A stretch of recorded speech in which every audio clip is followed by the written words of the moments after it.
Hi, welcome to the December 15th, 2020 Club Cubase Google Hangout. I'm going to do a quick audio test and we'll get started hopefully in just a couple minutes. Let me just refresh my browser.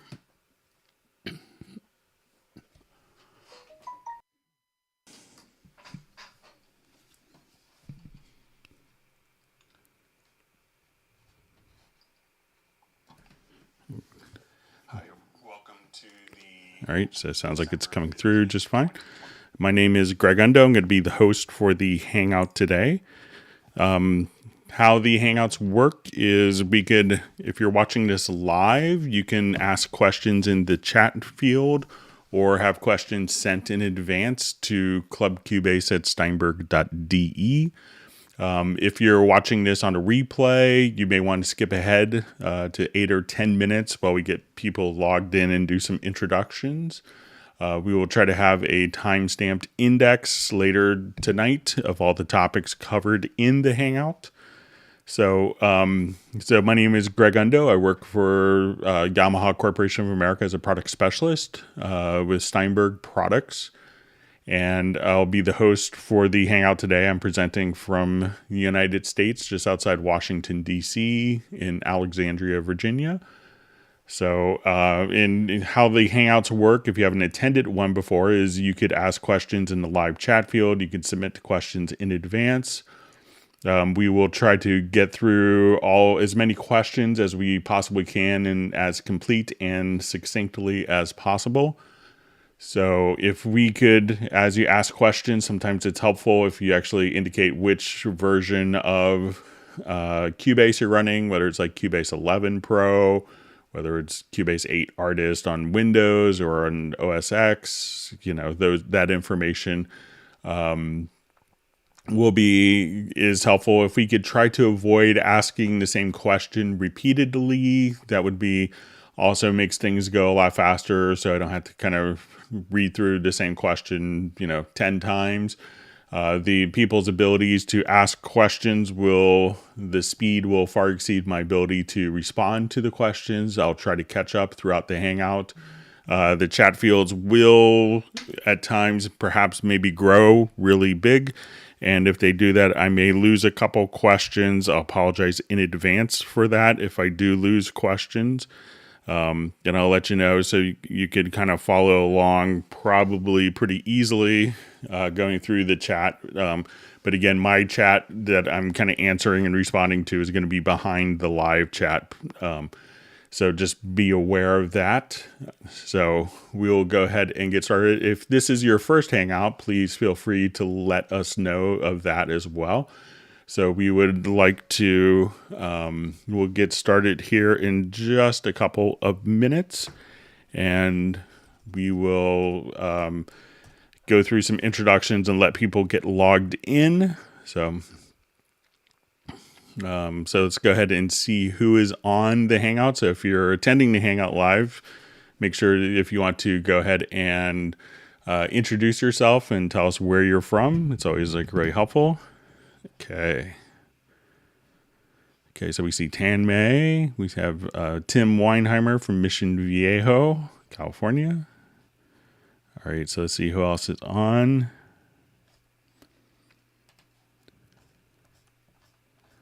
All right.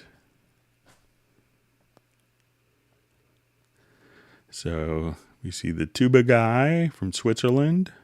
All right, so we have Sub 403. I believe he's in British Columbia. All right, so we have David Williams from India.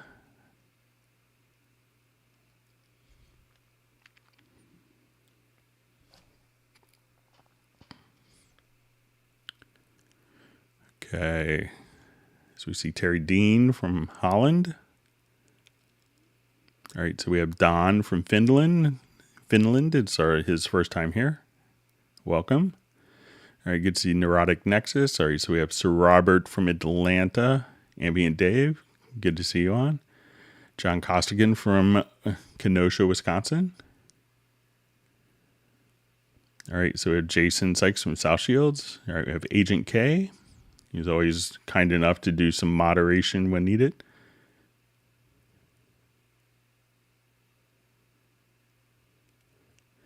Okay, so we see Gareth on the Hangout.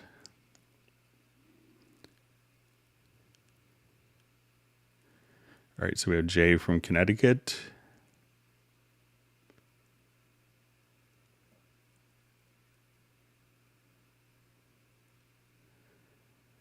Okay, so we have Jazz Dude. All right, so we have CJ from Las Vegas.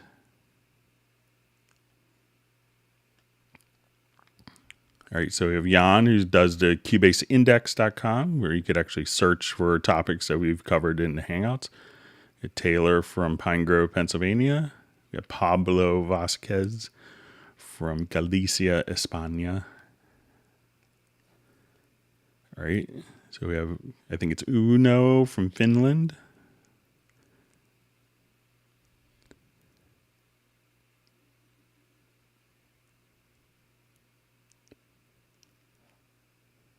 All right, so we have Soren from Sweden.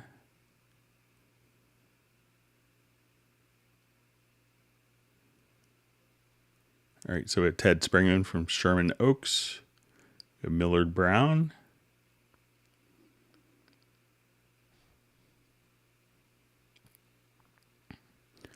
All right, so we have Beat Benders Ones, first time on the Hangout. Welcome.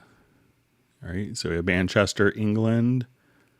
All right, so more people getting logged in. All right, so we have St. Petersburg. Not sure if that's Florida or in Europe or Russia.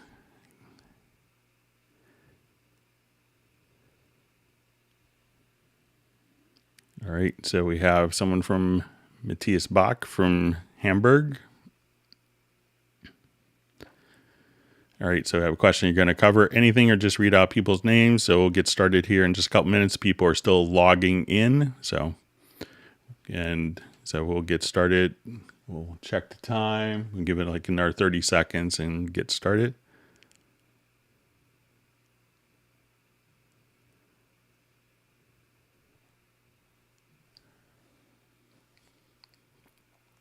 Okay, so let's go ahead and get started with some of the questions. All right, so we have from Tanmay, macro disable automation follows event when automation track is hidden. And again, activate enable automation follows when track is visible, single key command. So let's go ahead and I'll just see if we have.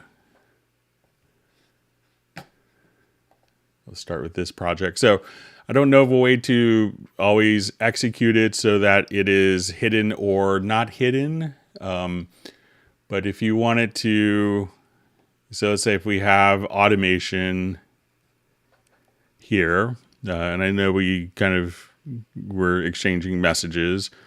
So let's say, so macro disable automation fall events when the automation track is hidden. So, if you want to just, come over here, and I think, Tanmay, this was in regards to duplicating events.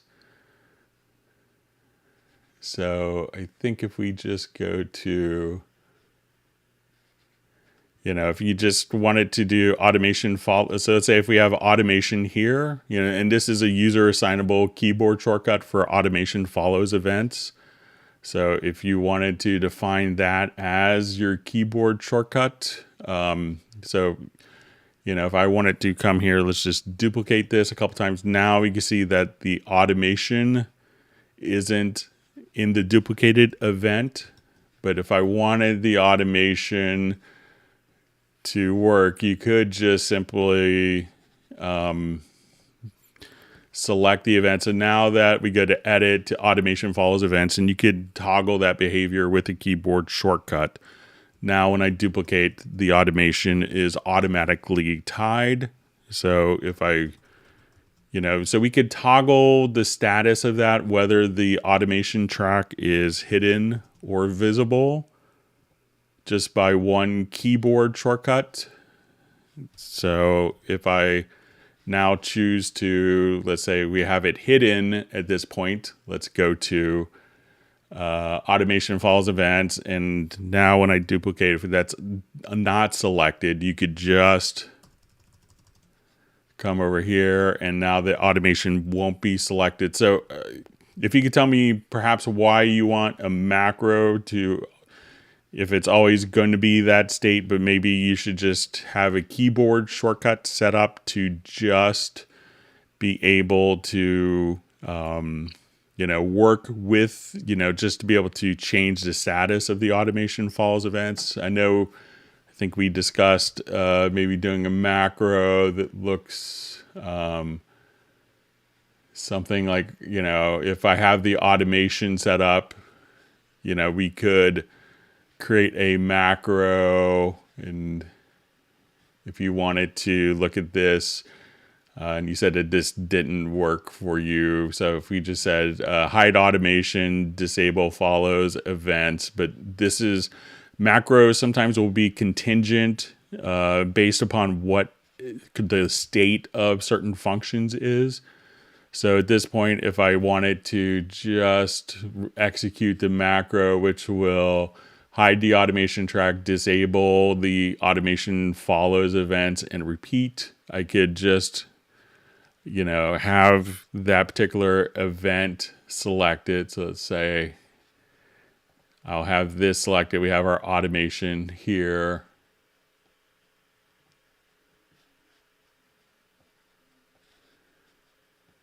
So, and I will just run this particular macro, and we could say, okay, I want to repeat that 12 times, hit OK. And then the automation is, really only going to be at the very first one. So, so maybe Tammy, if you could let me know if it's always going to be every single time that the automation track is visible, that you want the automation copied, and when it's not visible, that you don't want it copied. And because I think you might just want to, make your copies and just be able to toggle the status of the automation follows events. But let me know if I'm misunderstanding. All right, so we have Tim from Mission Viejo, California. Can I do the things in Reverence that I could do in Clear Mountain Domain, Bob? In Clear Mountain Domain, Bob is the nicest, humble guy, a master mixer. He is really good, and I've gotten to hang out with a couple times over the years at trade shows and stuff. I'm going to take a quick look. I'm not familiar with that particular plugin or settings, so.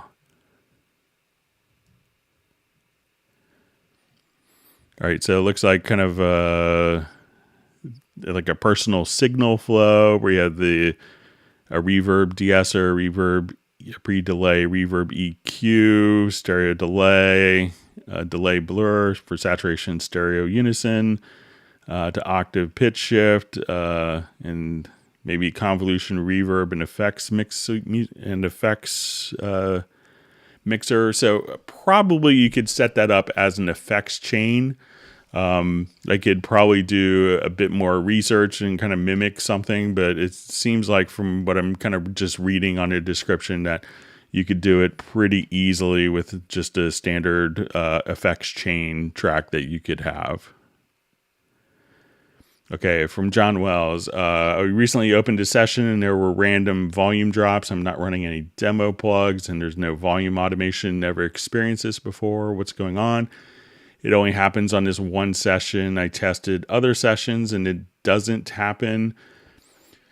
So, often stuff like that could be related to maybe a particular plugin on a track. So if you could, I'm not sure, you might be able to isolate it if it's on a particular track and it's happening at the same time on that particular track. So let's say if you have like a lot of different automation, something that you could go to that's not a lot of people really kind of dive into, but it could be good for finding this type of thing, is if you go to the project browser. So let's say if I wanted to go, you could see all of your different tracks here.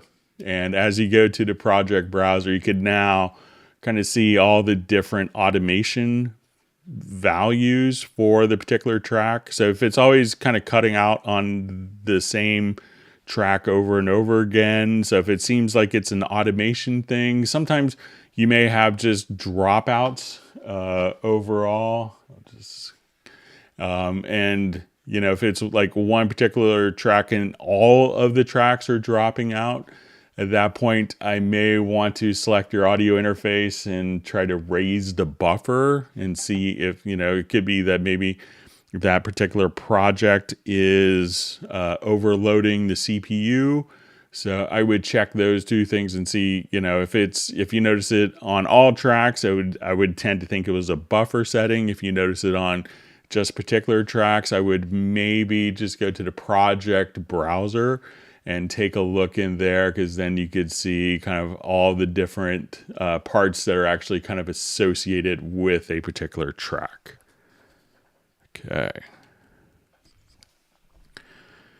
Okay, so we have a question from sub 403. In the control room panel, there's a monitor inserts, and at the bottom, there's another section to add inserts. What is the difference between them?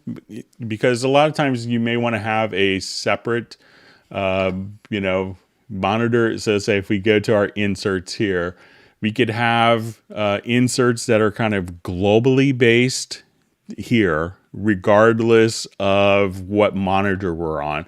And when we go to our monitors, as we switch between different monitors, we could have, different plugins. So let's say if you wanted to EQ a particular set of monitors, but not, EQ monitor A, but not EQ monitor B. So, so some people may choose to add a little low end EQ to like NS10s to kind of get them to sound kind of what they want to.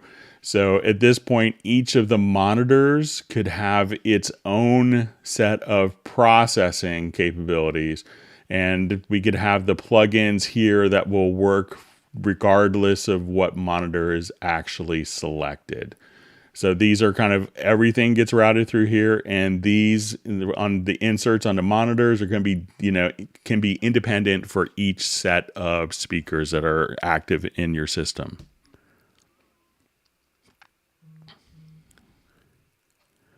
Okay, so we have a question. Hi, Greg. David from India. Is it possible to export 2 location ranges in a single project at the same time?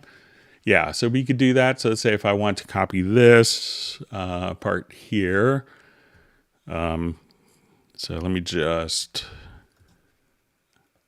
just make a copy of that particular part. And we could have these set up kind of as cycle markers.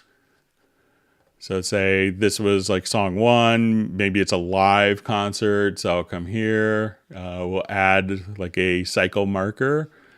And now what I want to do is just, take and add a cycle marker here. At this point, we could name the markers. So let's give them kind of unique names. And when we go to do like an export audio mixdown, at this point, we'll say export audio mixdown.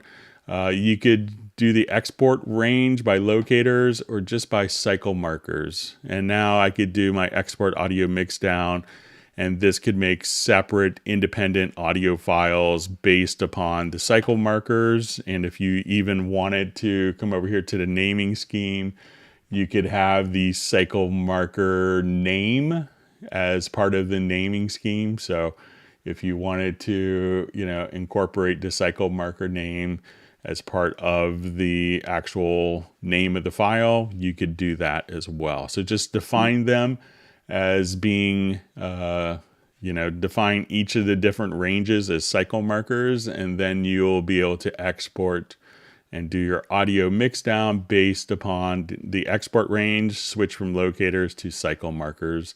Then you could export kind of at once, and it will just, do kind of a multi-export.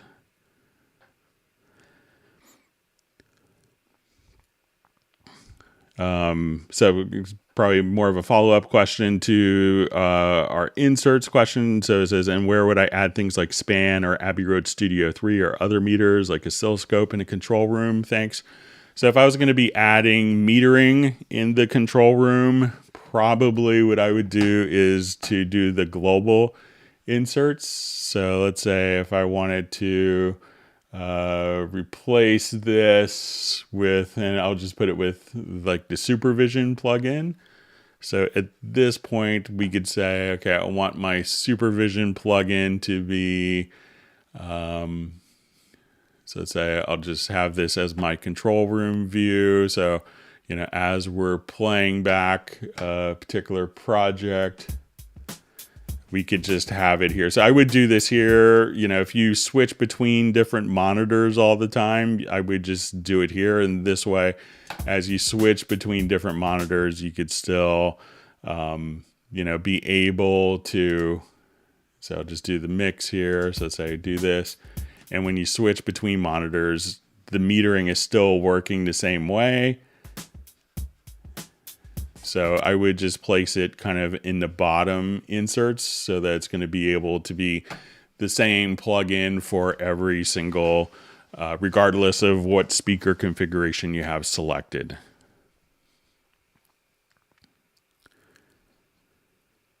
All right, so question, can I get just intonation when working with chord tracks in Hallion, for example, having an F chord on the chord track and all the A's are automatically pitched down by 13 cents? So if you wanted to kind of experiment more with, you know, different intonations, so, you know, there's kind of different schools of thought with this, you know, depending on your key as well. But if you wanted to, let's say if we go to the project setup, so depending upon your actual instrument, you could activate her mode tuning. So at this point, you could choose to do, you know, different her mode tuning scales there. If you wanted a particular MIDI track, so let's say if I wanted to just have like a Rhodes here, so let's say I'm playing an F key, one of the plugins that you could use is just as a MIDI insert is a micro tuner. So we could say, okay, every time I play an A, we wanted to go down, let's say 13 cents.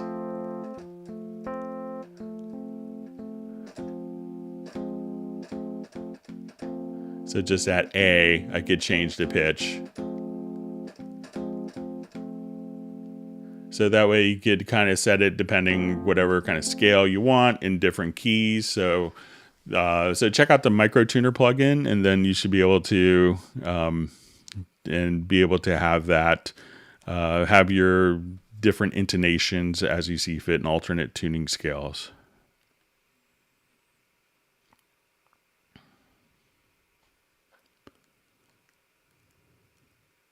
All right, good to see Robbie Bolin from Dallas, loyal user. All right, sorry, my chat field jumped on me. Bear with me just a second.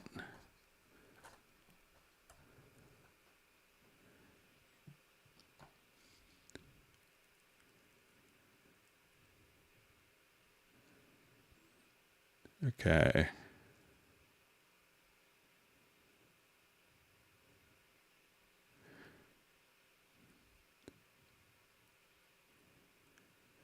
Okay, so from a question from Gareth. Hi all, hi Greg. Quick question. Could you demo the VST instrument right pane and show when it would be more useful than just adding an instrument channel directly in the timeline? So if I was coming over here, let's say I go to my VST instruments, a lot of people, like let's say if I go to my VST instruments directly here.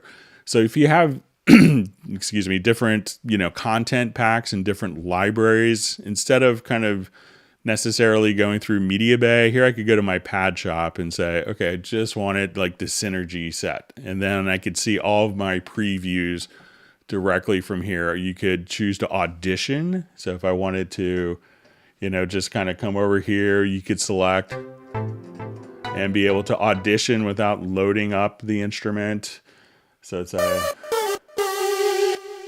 let's say, okay, I want to just come here. And I like that. So now I could just drag the preset directly over. That's going to load the instrument up and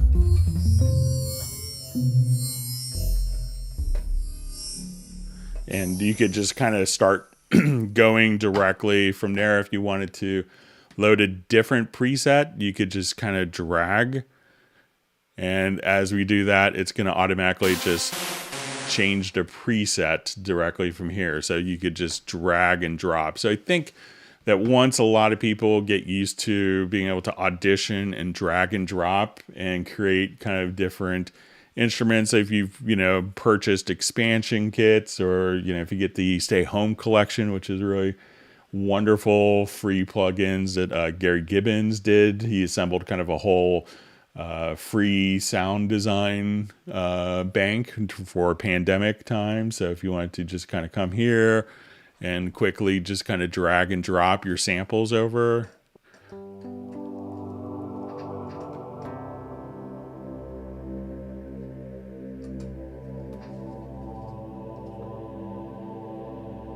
So, I think that kind of navigating that way and being able to drag and drop, or just say, I really want, prologue here, just drag it over, and that could be a little more visually appealing because you get the little graphic thumbnail to work with here as well.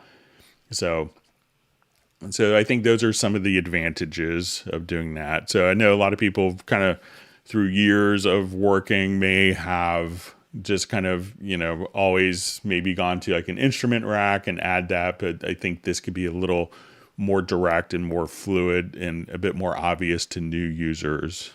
But the other ways still work.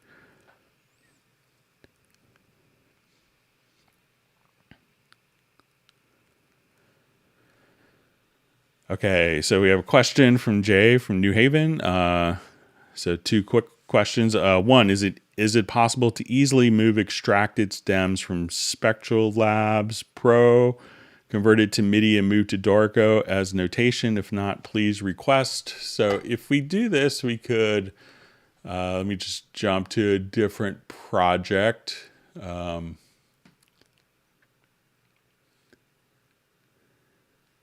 So let's say if I jump here,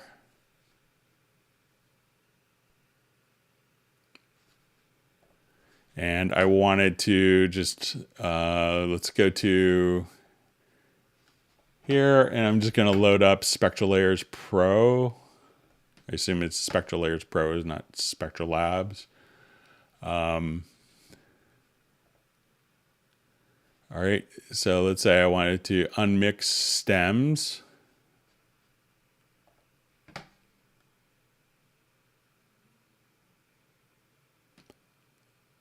And we wanted to take the MIDI extraction. So I'm just going to take like the lead vocal here.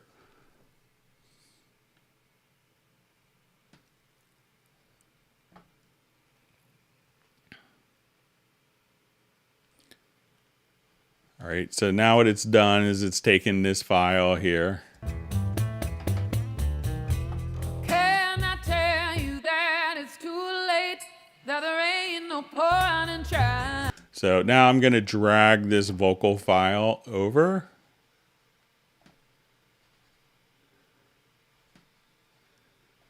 All right, so I'll just take just a little snippet of it here. So I'll just kind of cut out some of the silence before and after. So we can go to our very audio. So I'll just say, let's remove that particular event.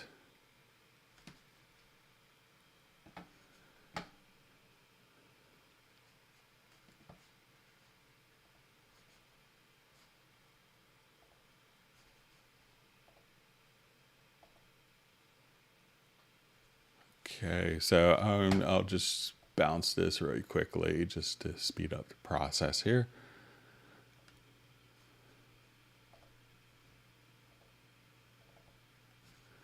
Okay, so we'll do our very audio detection. Okay, so let's go ahead and create MIDI. So I'll go to my functions and we'll extract MIDI. So that'll be our MIDI information, and let's open up Dorico.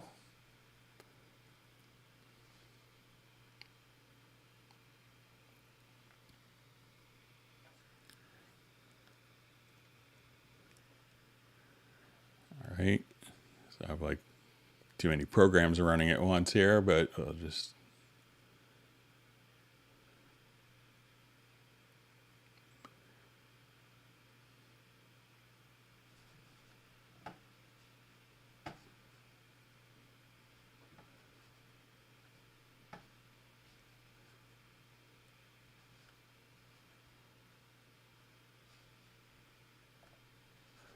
All right, so I'm just going to do, let's say, a new empty project. All right, so I'll just add a solo player. And we'll just say, okay, we want it to be, we'll just say voice in general. Okay, so what I want to do now is I'll just kind of take this file over here and just plop it right in, and then I didn't really put it into like the exact time, but you could just kind of drag and drop and be able to, you know, take those parts and drop it directly right into Dorco. So you could obviously kind of clean up some of the MIDI stuff, but you could do that. It's, you know, 2 or 3 steps, but it's really pretty straightforward to do. So give that a shot, Jay. I think probably some of the development team is already thinking along the same lines.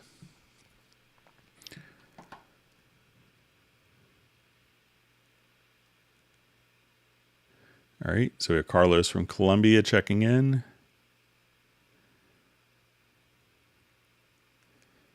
I just see a comment from Sub403 that I'm always so punctual. I tried to let it go for like 30 seconds as just a buffer on the back end. So, but thanks. I could be annoyingly punctual.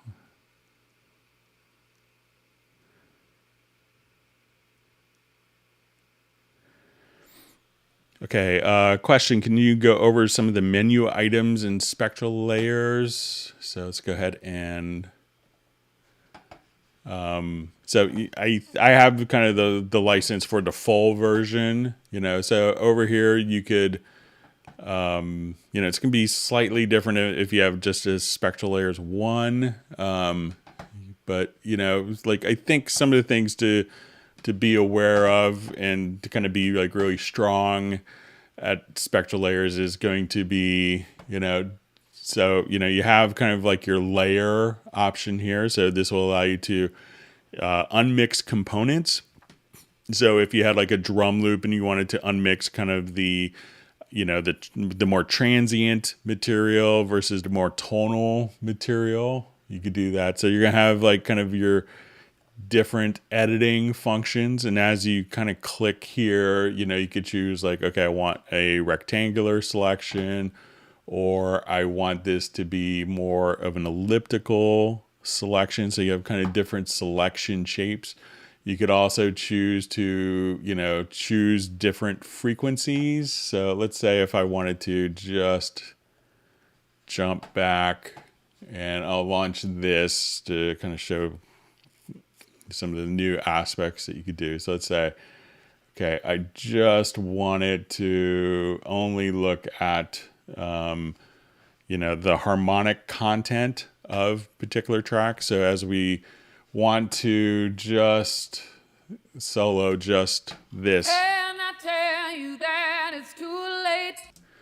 So, you know, we could choose to do different frequency selections. So if I say, okay, let's just kind of, and you can see that we'll kind of tie right in and find kind of the harmonics of the melody, but you could also do like harmonic selection too. So if you wanted to just come here and say, okay, I want it to do harmonics, at that point it could actually, you know, just select kind of not only the fundamental frequency, but the harmonic overtone series.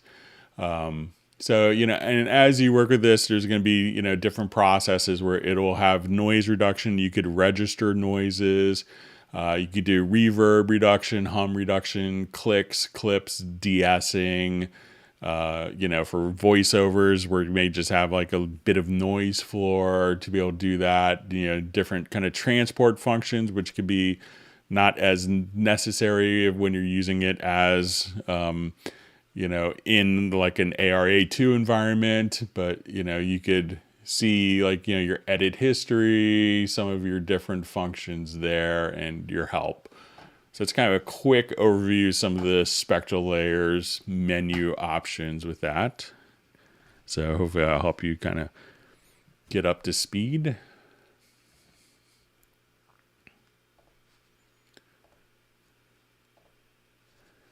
Okay, so we have a question from Taylor. Is it possible to change the phase slightly without reversing it 180 degrees?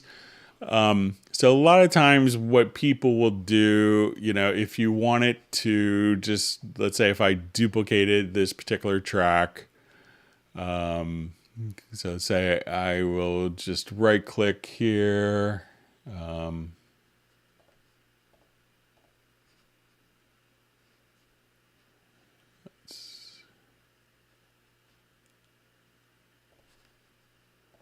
Let's have something else maybe selected here.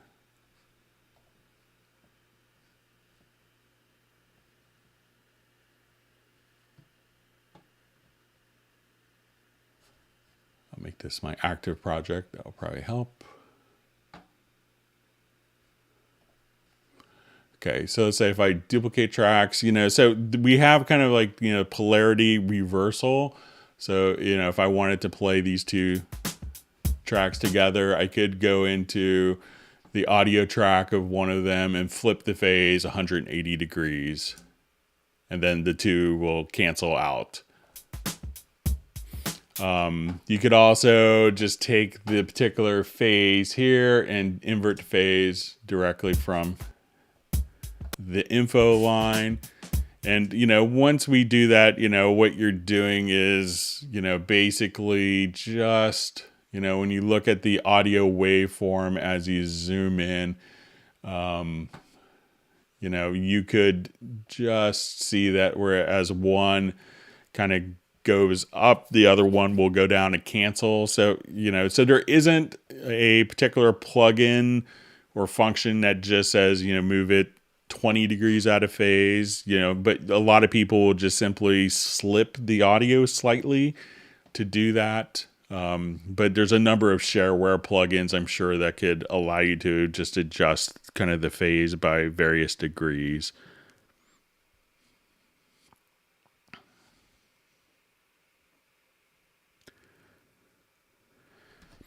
Okay, it says, so question, I'm using Cubase. How can I add YouTube backing tracks to Cubase? So if you're looking for like a backing track that's on a YouTube page, you know, there's a number of shareware converters that can take like, you know, you kind of type in a YouTube link into this program and it will convert the audio into an MP3, and then that MP3 can be imported into Cubase, and then you could add like, you know, vocals if it's just an instrumental track. No particular function within Cubase, but if you just look for and Google for like a YouTube to MP3 converter, something like that, there's a number of them on the market. Try to get one where you don't have to necessarily, you know, install 16 different versions of Flash and shareware programs that you'd want to spend a lot of time uninstalling shortly after using them. So a lot of them will do that, but there is enough. Okay, let's move on. Thanks for all the great questions.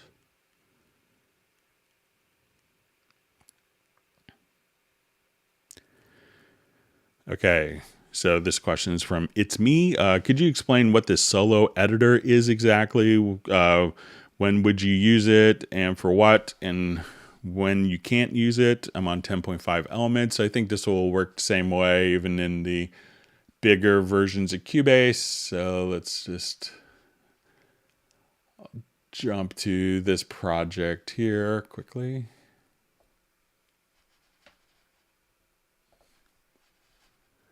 Let me activate it. Okay, so a lot of times you may want to, like, as you're working, let's say, you know, you may want to double click a part to look at it. Now, if the solo editor is open, anytime that I just double click on a part, if that solo edit function is available, that I just kind of hear. You're asking Beatles or Stones, something about that just sounds so wrong. So at this point I could just say,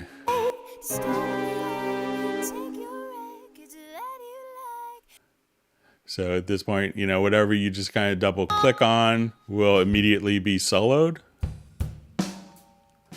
And now if I click on a part, I could look at it without necessarily soloing it.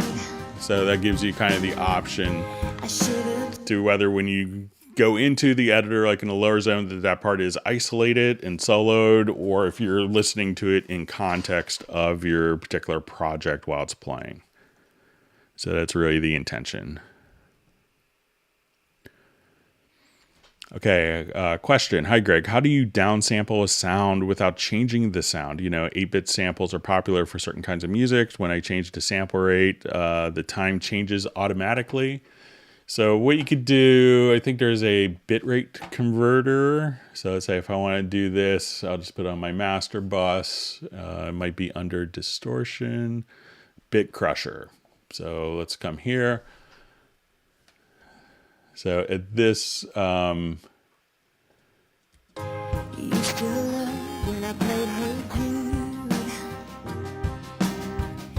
should have told you were out of tune.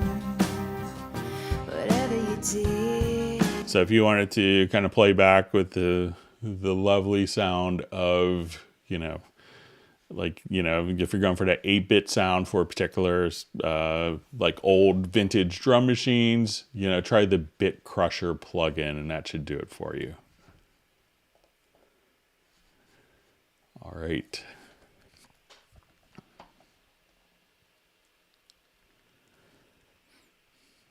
Okay, so a question from Beatbender, how to time stretch using Cubase Artist 10.5 on Windows. So I think this will work the same way. There's, I think you could check to see if it's under audio processes to time stretch.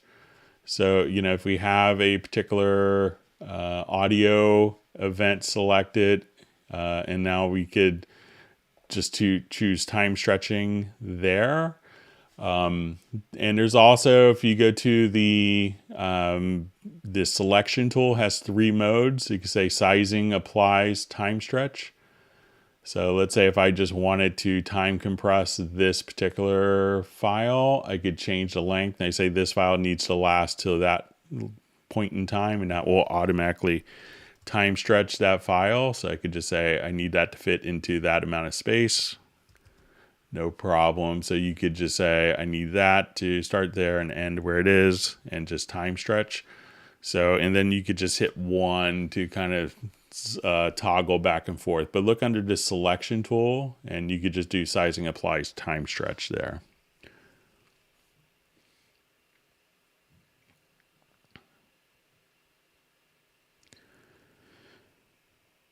Okay, so I see a question, can Spectral Layers unmix more than voice? For example, brass. I may not have a good example, but you could do, the Pro version allows you to do, you know, Spectral Layers 1 in Elements, I think allows you to do the voice, and the full version you could do, I think they call it piano, other.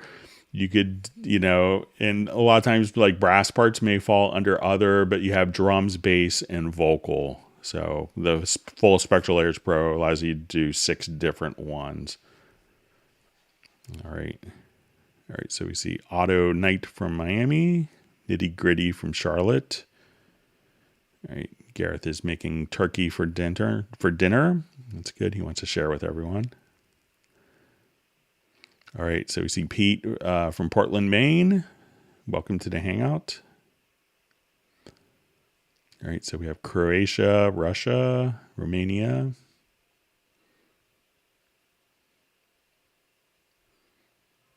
We have Bahrain Island. All right, so Taylor wants everyone to hit the like button except for that one guy that always hits the unlike. So we will go ahead and give Taylor a plug for that. All right, good to see Millard Brown. All right, Ambient Dave's on. All right, nice comment from Nitty Gritty. I really appreciate you taking the time to teach us, and with your Cubase sessions, it's very cool, man. Glad to help. It's always neat to help people with their creativity. All right.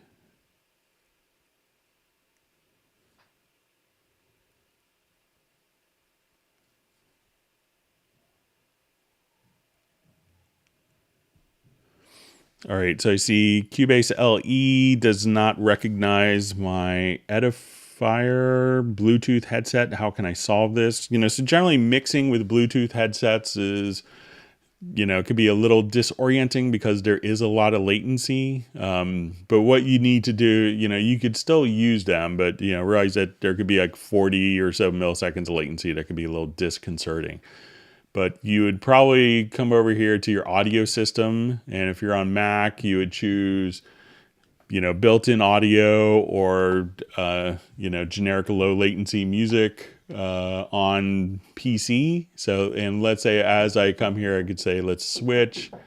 And I will, and as soon as we click here, you go to the control panel, and here's where you could choose where that's being sent out to. Sorry, my son is knocking on a door. Bear with me just a second.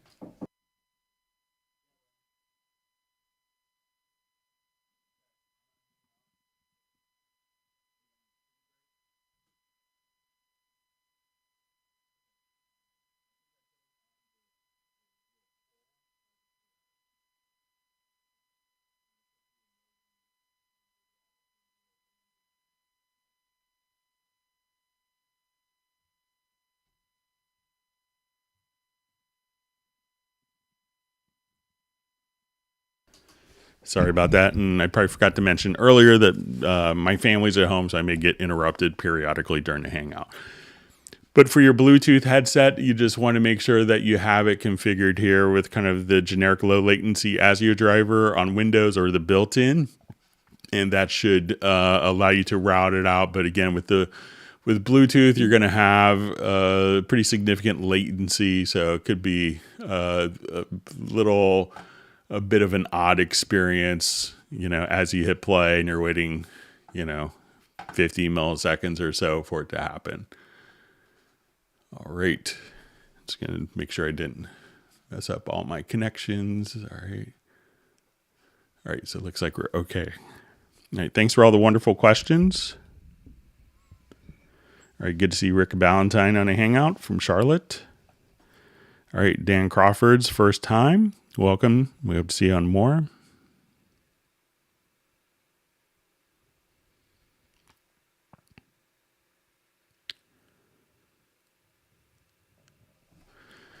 Okay, so we have a question from Nitty Gritty. My question today is, I'm going to be a first-time buyer of Cubase Pro. Congratulations. And I'm wondering, is there any difference of 10 or 11? Which should I buy for my first time?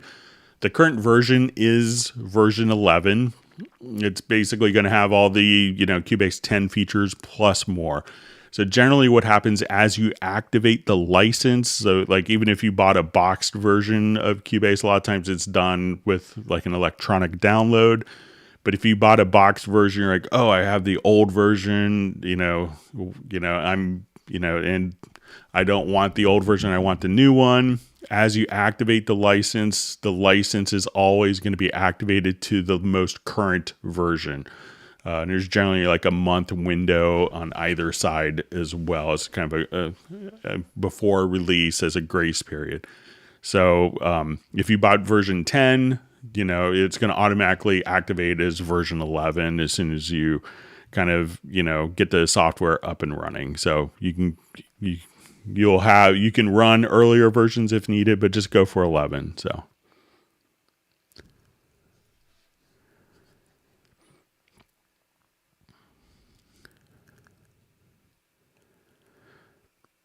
Okay, so we have a question. Why when you drag and drop an audio event on top of another, it used to go on a new lane on C9, but now it's not. Try it, please. All right, so we'll give it a shot. Okay, I'll activate this particular project.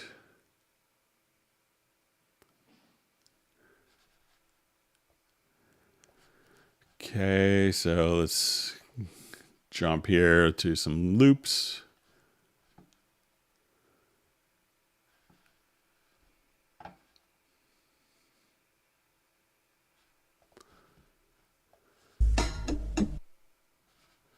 All right, so it could be that you just need to, all right, let's check my record mode.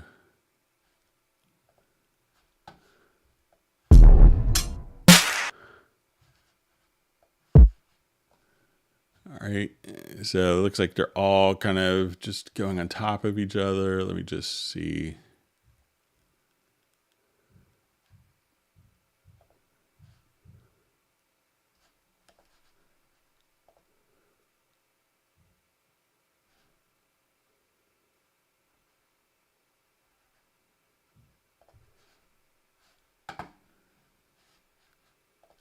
I don't think that's going to make a difference, but we'll give it a shot.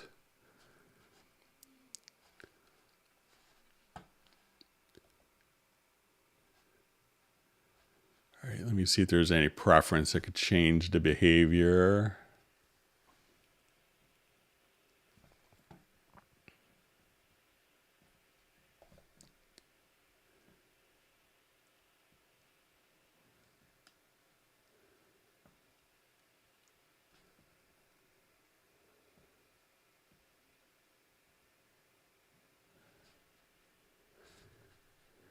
All right, so it looks like it does kind of just copy it over top and doesn't do it in lanes. I don't have version 9 installed on this particular computer to kind of to see what the behavior is. But if you want to email me, I could do some more research on it and see if that makes it, if that's how it behaved in 9.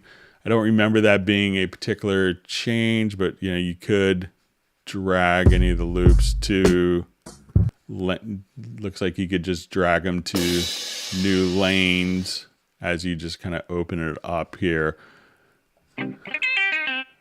So, and then, and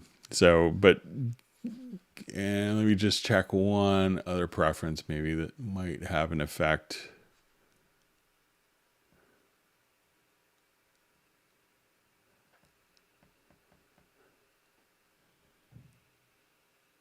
Yeah, I don't see.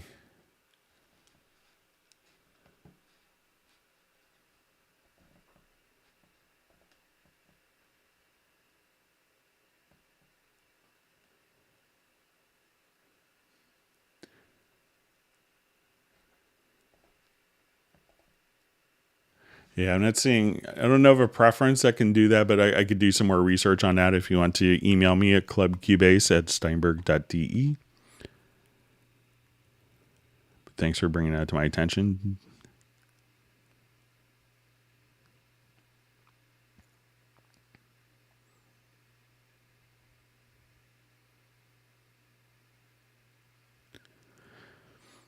Okay, so from Robbie Bowling, remind me again how to create VST3 folders for plugins. I assume it's folders. Looks like the F and C are close to each other on American keyboard. So if you wanted to create your own plugin folders, you can go to your studio menu to VST plugin manager, and you'll see this little plus sign. And once you click on this, you could add what's called a plugin collection. So here you could choose empty, and let's just give it a name.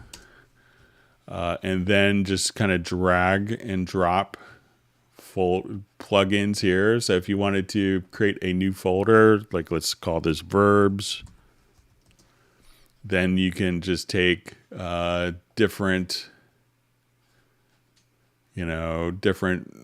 plugins, and you could have this for VST instruments as well. So let's say I'll go to empty. and call it Robbie. Okay, I could click on the folder here. So let's call this verbs.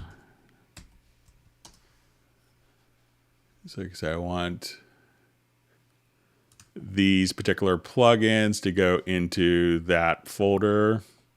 So now you could organize your plugins kind of to your heart's delight. I know people with lots of plugins will spend hours kind of get everything set up.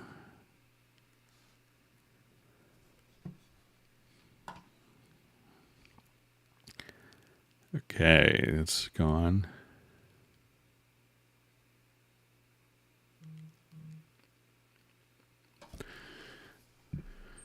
Okay, so I see a question, Greg. The pictures to my VST loops doesn't show after update from 10.5 Pro to 11 Pro, the loop pack pictures. Is there a simple fix for that? It says VST instead with a black default picture.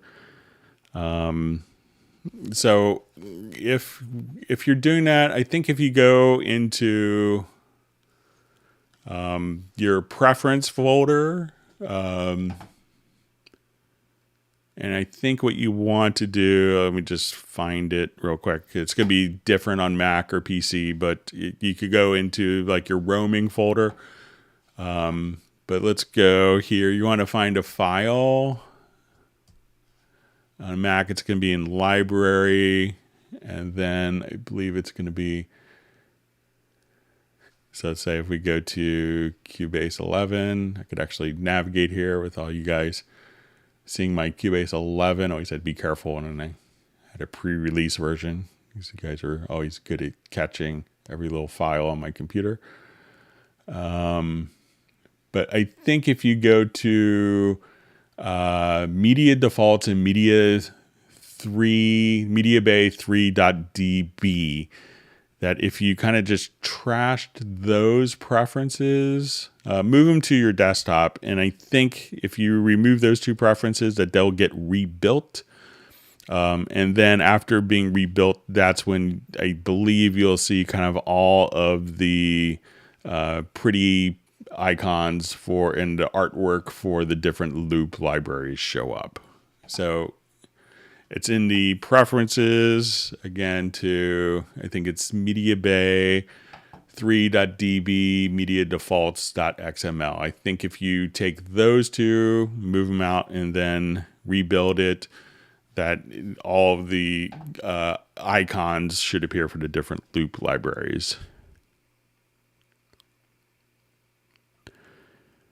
Okay, so question, any info on Big Sur support for connecting Panorama, P6, and Cubase? So, you know, with 10.52 and Cubase 11, they're already working on Big Sur and they're supported. So I don't know what the status is with Nectar and the Panorama P6. So you may want to check with them, but Cubase is already working fine on Big Sur. So.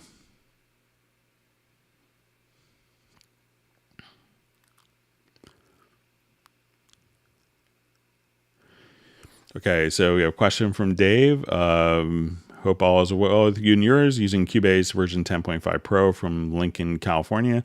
Sorry if you've answered this before, but I'm not showing my Apache or SX in the MIDI on the MIDI inserts. So it should, you know, I've never not seen them show up or heard of them. Make sure that, you know, it's going to be a MIDI insert. So, okay, so it seems like you already have it on kind of the MIDI insert already, but I don't think that there's really, you know, as soon as I come here, you know, these are all kind of come as a collection, if you will. So, you know, as soon as I go to my,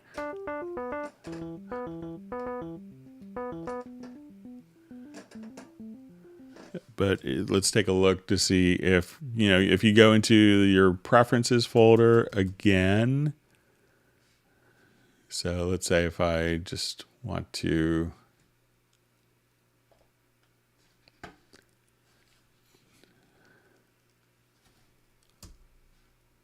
let's see if they show up as MIDI plugins in the preferences.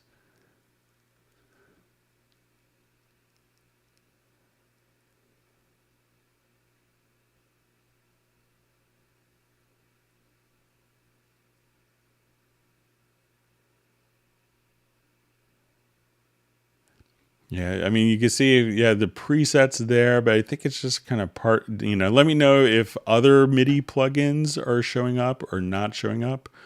But I've never heard of like just those two particular plugins not showing.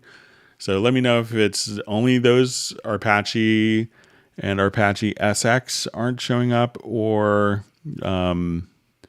if it's all different plugins. So, but I've never heard of or seen that happen.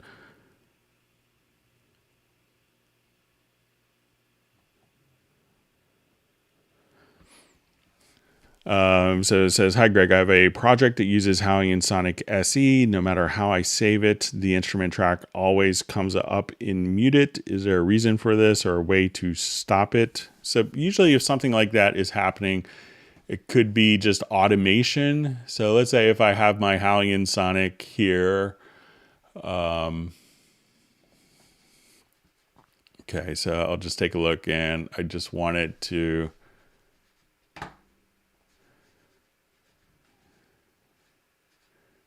So let's say if I had this automated, I would just, let's say if I come here.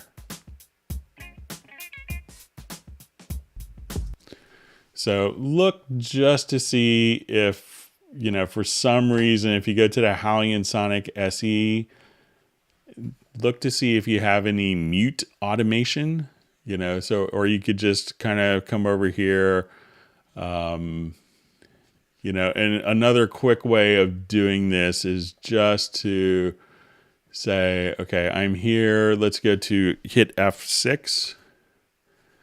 And you could just click on, let's say, show used. And see if you see any automation, show up on your Hallian Sonic SE track. So if it's always kind of coming up that way, it's more than likely automated. And it could be like you just were automating something else and maybe you hit mute by accident. But, when you look at this, it's going to be under like Hallian Sonic SE, S1 mute. So, but try hitting F6 and just seeing if there's any, say, just click on show used automation and see if anything pops up under the Hallian Sonic SE that was accidentally written as automation.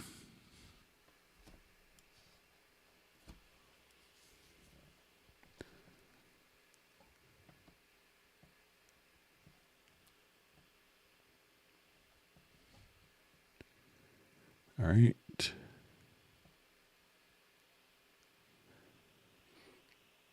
Okay, so I just see a comment from Gareth. Keyboard shortcut of the week equals enable disable track. Yeah, so if you don't know that one, if you have like, let's say I'll just... So let's say if I have this particular track, one of the things that you could do is there's keyboard shortcuts for this, but you could also just choose to disable track.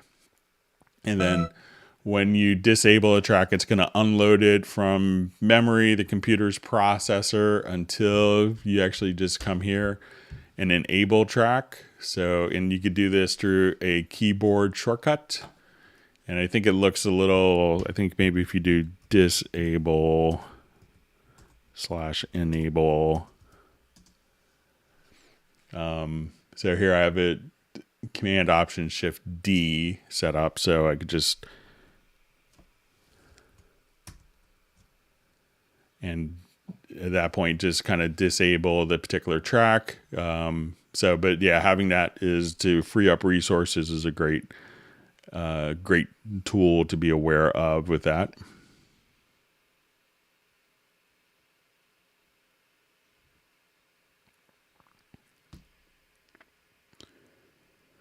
Okay, question from Ted Springman. Good to see you on a Hangout, Ted. How to map incoming Roland Octopad MIDI signals within Cubase and send them out to external synths on different MIDI channels, each with its own percussive sound. All right, so let's say you could do this through this little input transformer. So if you wanted to filter the channels, and we see this a lot with drum controllers. So if we have, let's say these three are different drum pattern, different drum sounds loaded on different MIDI channels. So let's say this will be MIDI channel 2, 3, and 4. So what you could do is just go on the input transformer for each one of the channels, and we can set this to local, and you'll actually see channel filtering. So at this point, you'll see, okay, I only want channel 2 for that one. It's going to filter out every message that's not MIDI channel 2. And let's say for this one, I want it to be, I set it to local, go to the preset to channel filtering. That's going to be channel 3. And now let's go to channel 4. So at this point, and the one thing that you always have to want to make sure that you do is as you do that, turn it on. It's an easy step to miss. Wonder why it doesn't work. Like I just made the mistake myself. So when I go to my input transformer here, just make sure that you enable it. And then only that particular channel will be routed to those particular tracks. So in the input transformer, just go to channel filtering and just say you want it to pass this. And you could also get to the point where I only wanted to see my kick drum on this particular channel, my snare on this. So you could filter the channel and have a different module that filters the particular notes or only passes the particular notes.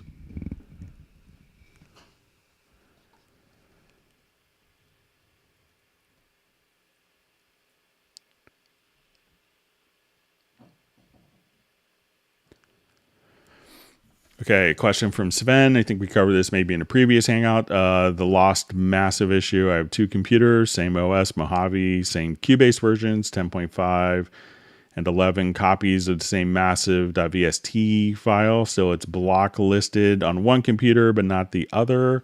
So, check to see if you could just, as you go into the block list, and you could do this within the VST plugin manager. I may not have any. So what you could do is, let's say, if you have a block list, just try to click on reactivate it, and it should just simply do that. And sometimes as new versions come out, there will be kind of stricter tolerances for particular plugins. So some may get blocklisted in version 11 that don't in 10.5, but Massive is a pretty popular plugin. So I would try to see if you could just reactivate it.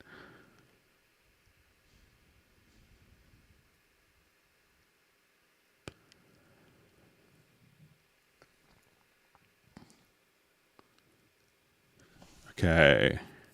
And seeing Terry Dean saying the project browser is cool. Yeah, it's a really underutilized thing, but if you have kind of like weird things going on, sometimes it's almost like a list editor for tracks and audio.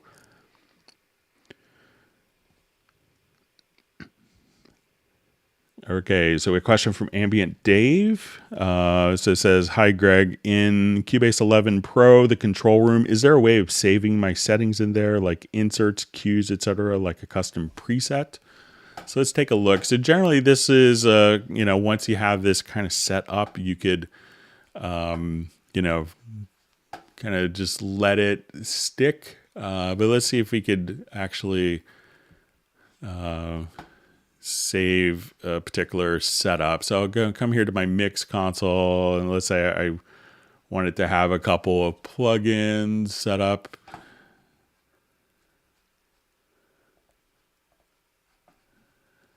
Okay, so let's say if I wanted just a bit of limiter and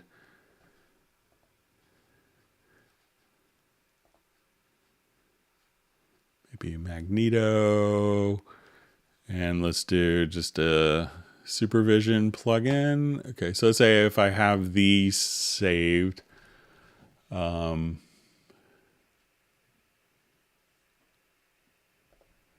So I'm going to save this as an effects chain preset. All right. I'll just call it control room. I never tried this. December 15th. Okay. And let's say if I go to my inserts here, so let's say I don't have any inserts, I'll just open up my control room in kind of a separate window just to make this a little easier. I'm inclined to think that this won't work, but we'll give it a shot.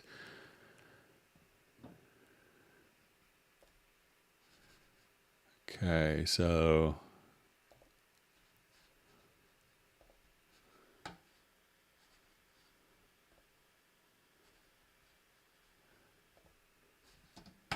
and I'll just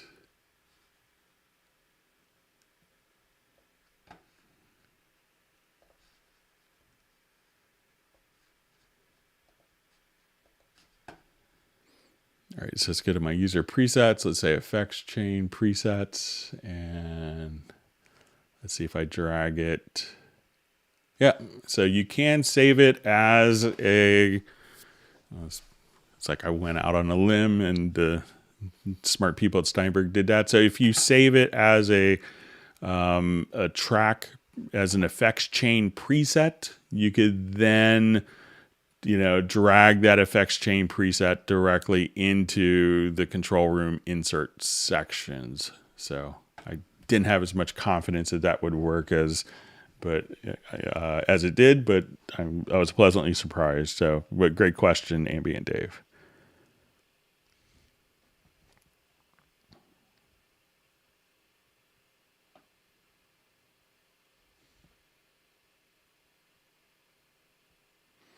I just see a question from Adele.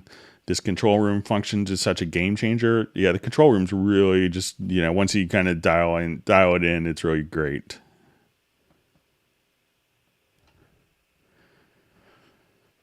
Okay, so I just see, sorry,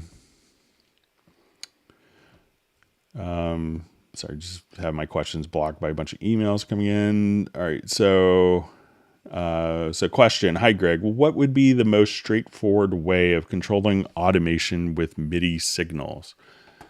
You could just kind of so let's say if I have a number of audio tracks here and I just wanted to quickly control these, it's probably quick controls. So I would set up my, your quick controls. So let's go ahead and activate it. There's different presets. So you can say volume, preset. So you can do a one-time setup. So go into your studio setup and then you'll see like your track quick controls. And here I could say, I just want this to go out of, let's say, my Novation controller. And what I want to do is just a learn. So now that I've done that, my volume is just, I'm moving a knob. And once I set up the MIDI in and out port, and I could have everything just kind of set up with this same preset. So let's say I just want to do this, and as I want to now just come here, I could say, okay, I have 8 sliders on my controller. So I want it slider 1 to do volume. I could have my next one do pan. I go to the next track. I'm using the same control for my volume. So that's probably the easiest way through quick controls, and whatever is currently active will, as I move my one particular knob, that will be controlled. So go to studio setup, to like track quick controls, just do a particular learn function, move a parameter, learn it. So I could say, okay, I want to learn that particular parameter. And let's say for control 2, my pan, I could learn this parameter. And now as I adjust that, and now I could adjust a pan, I select a different track, I could adjust a pan accordingly, just that easily. So that's the fastest way, I think.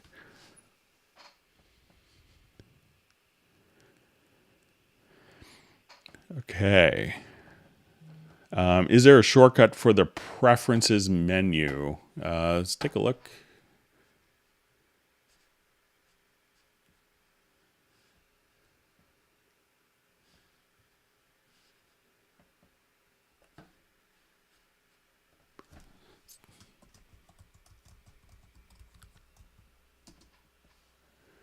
Yeah, so there isn't one, but it looks like it's probably going to be under edit would be my assumption. And you could assign one here. So if you want it to be like command option, I'm going to do command option shift P. Let's see if that's taken.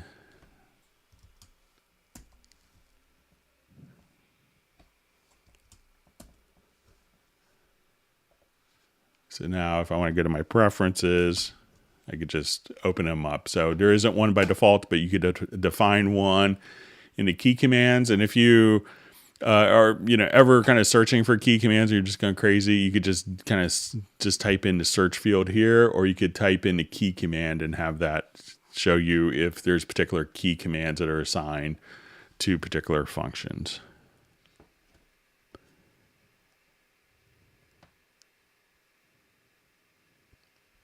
All right, so we see Gareth is having turkey and vegetables tonight. I think Friday night is his pizza night. All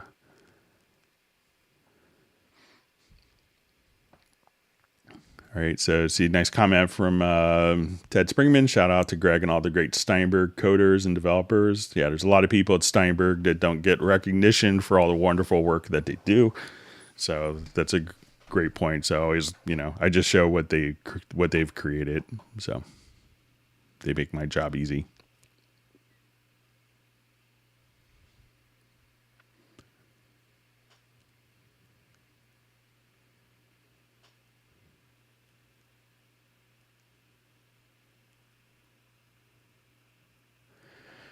Okay. All right. My chat field just jumped on me. Bear with me just a second.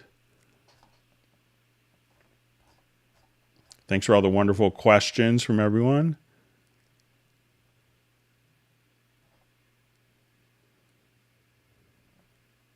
Okay, so I may have lost a couple of questions, but I think I had a question about repeating with shared copies other than hitting Command K, and what a shared copy is. This one I saw, so I apologize if I've lost a couple of questions.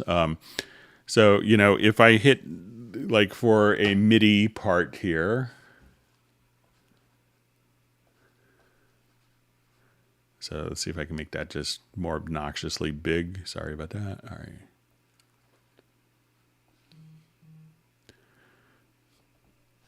Okay, so let's say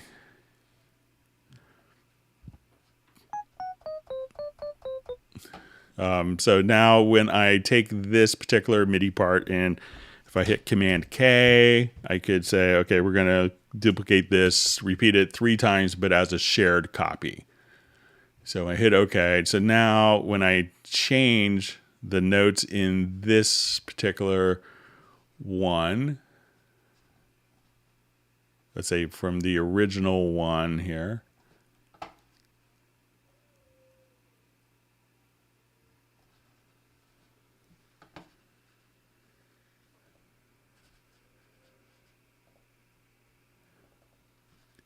okay, so when I come here and move these notes,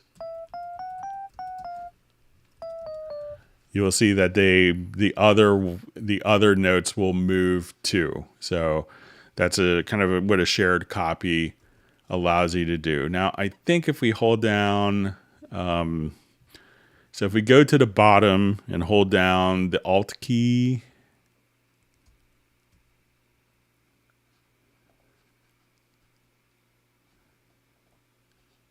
and let's just say,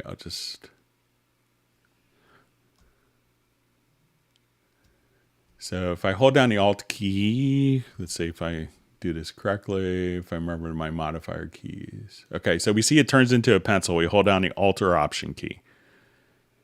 And now,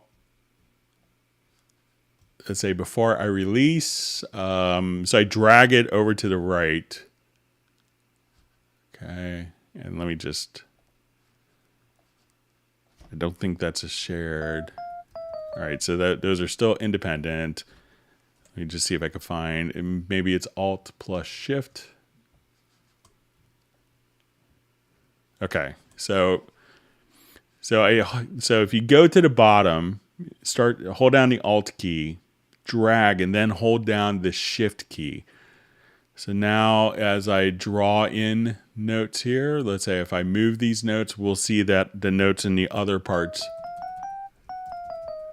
I'll make this just a slightly darker color for contrast. So you might be able to see it a little easier. So, and as I move the notes here, all those notes in the other will just immediately move. So that will be a shared copy. So to do a shared copy, so hold down, go to the lower right-hand corner without doing the repeat function. Hold down the Alt or Option key. You'll see the cursor turn into a pencil, drag, and before releasing the mouse button, hold down the Shift key. And then that will be a shared copy.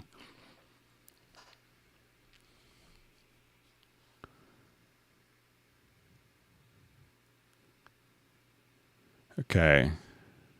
All right. So I'm sorry I lost a couple of questions. I see Vinny Sabatino is on Hangout. Welcome.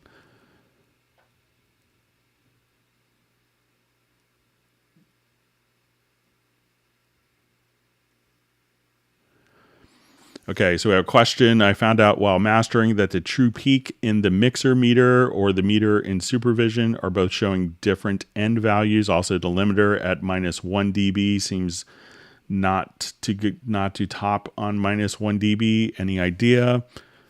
So one thing to be cognizant of, let's say with supervision, let's say I'm playing, something horrible like that, but let's say I just solo the drums here.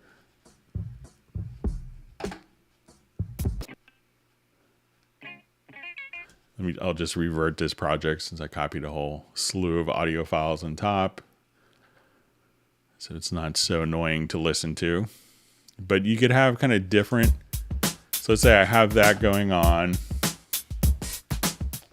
and I want to go to my inserts, and let's say I go to supervision. So you could choose to have this actually, meter, solely on the stereo bus or the mix down. So you may try different,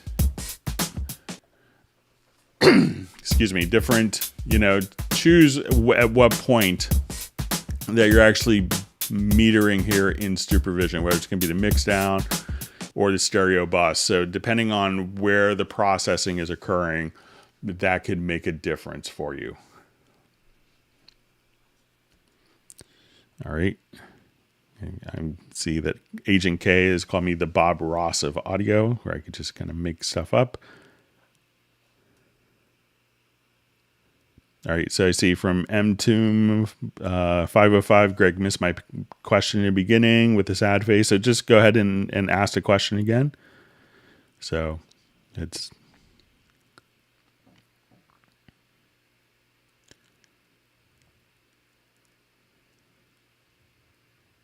All right, Gareth is offering everyone a cup of tea. All right.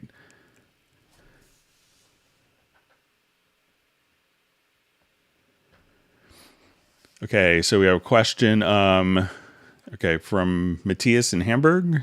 I miss going to Hamburg. Hopefully I get to go back next year. How can I, example, enable, disable EQ, channel strips, sends, and the mixer tracks by single command for all tracks together? So let's say if we have a particular project, I'll jump to...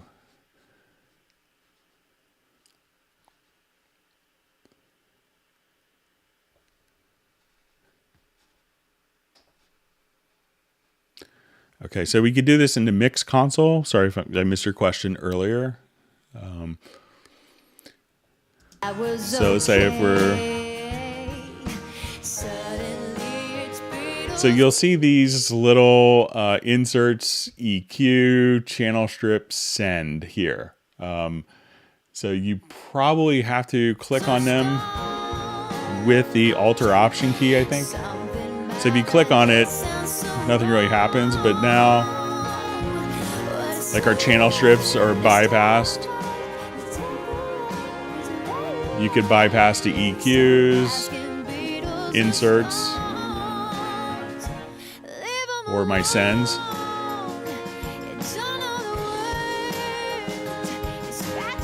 So just hold down your Alt or Option key and click on the bypass, inserts, EQs, channel strips, sends right up here in the large mix console. So hopefully that makes sense. And okay, let's read on for the next question.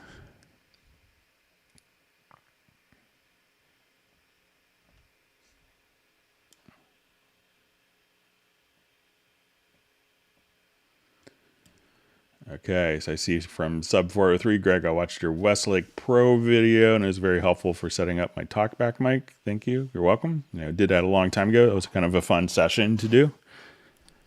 Miss doing kind of large in-person presentations.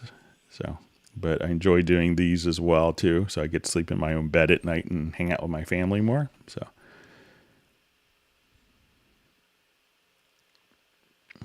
Okay. Reading through comments.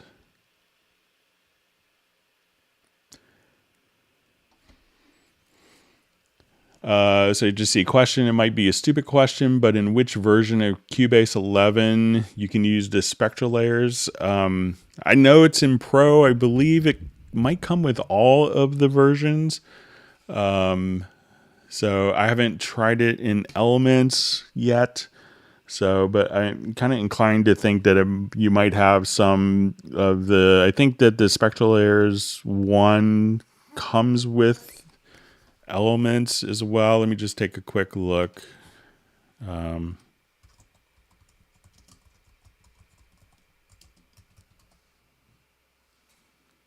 me just a quick second. I'll just...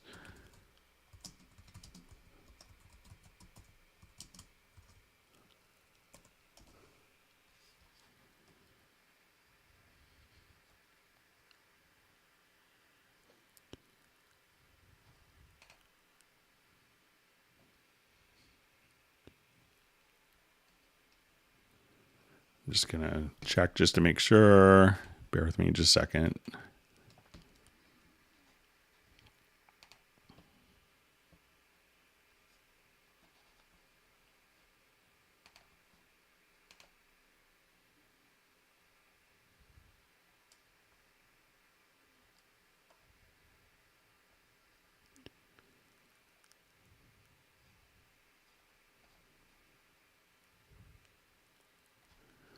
All right, just going to look at the comparisons on the website real quick.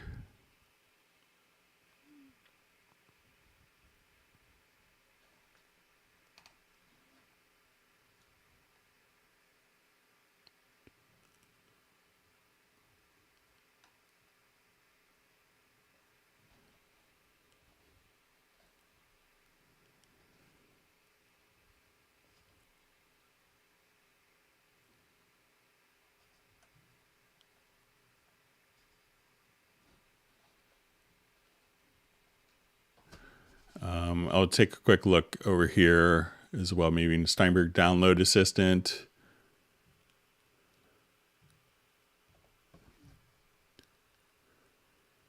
And we'll see if Spectral Layers 1 is in there with the Cubase Elements version. I'll just take a quick look.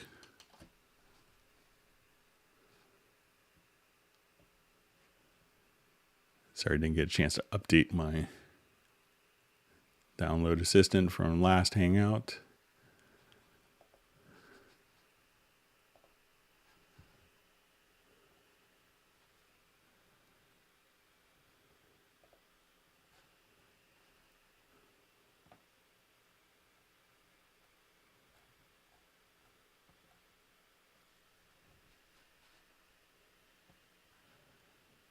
All right, so I don't see it in there. Let me just look in Artist.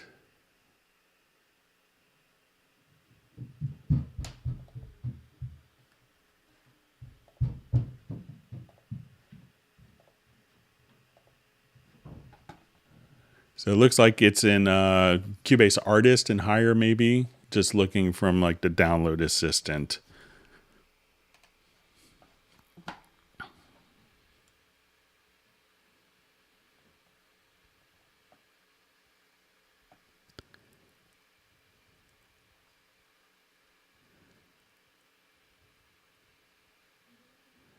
Okay, reading through different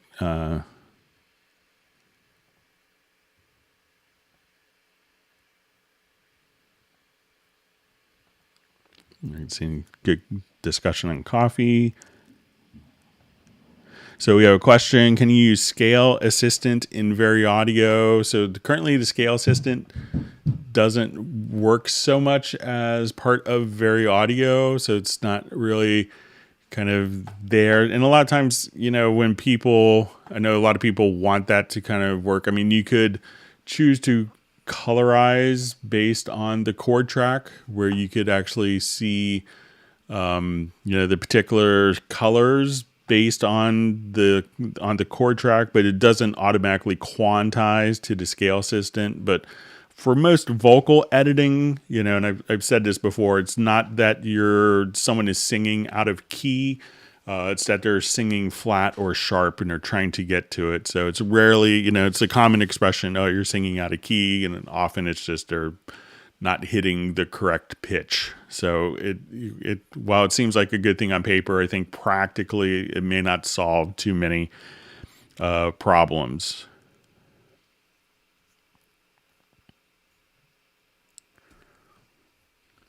Okay, so good to see from 14-bit MIDI. Hi, Greg. Is there a way to save presets for VST instruments or plugins that the third-party developers didn't bother to add? I know about the Save As option in Preset Manager, but could this process be automated so we could have, for example, Zebra presets in the Cubase's Preset Manager and not from the Zebra GUI? I hope this makes sense. Yeah, so sometimes, I understand where it makes total sense where you want to see kind of every preset, here.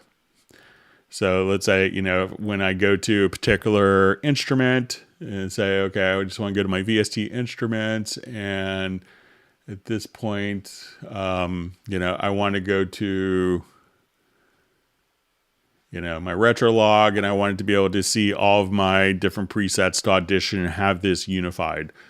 So I think, and other plugin companies can do that as part of the VST3 specification.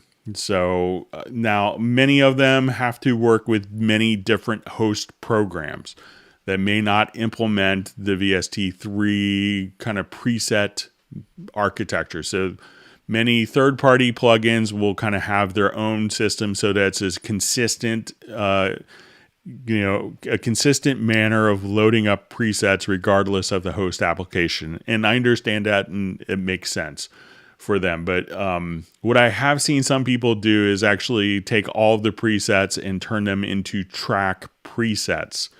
And then, save it. Once they have it there, save it as a track preset, copy the name, and export it. And it could be a time-consuming process, but it's really kind of up to the third-party plugin developer to do it. So if they don't kind of support the VST3 preset architecture, then, we can't really do too much to make them do it. So, but I understand it would be nice to have kind of a unified preset thing. And it was kind of the intention of being able to see all your presets here and to have kind of common tagging. So, and it works beautifully with, the instruments that do support it, but many don't. And their reasons are kind of understandable. You could always express to the plugin developers that, they should consider it, or maybe hire someone just, it's kind of grunt work, it's not, it's just mundane, doesn't have to be, but I know people that will have assistants that will just make track presets, and they could just load up a track preset with the instrument that goes to that particular preset so they could audition. So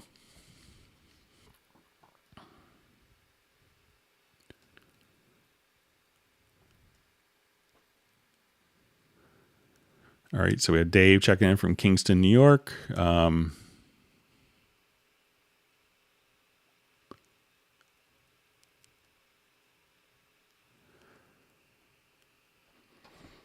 So question, is there a way to convert a MIDI event to part like audio events to part? Not really, but you can, and part of the reason of doing the audio editor to parts was so that you could actually, see multiple events. But if you wanted to, just kind of come over here and select 3 parts in the MIDI editor, at this point you could, see all 3 parts directly within the particular MIDI editor itself. So I could just say, okay, I want to take these 2 parts, so let's say select, and I will just hit,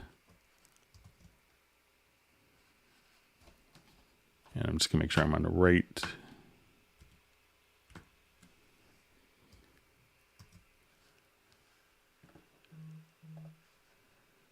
So I'm going to select these events. I move my cursor here, and you could see all 3 events directly here. So if you wanted to, not see them. So this is really kind of what the idea of, the actual, marker, the part editor was to do for audio is to kind of mimic this behavior, which already exists in the MIDI editor, being able to edit multiple parts simultaneously.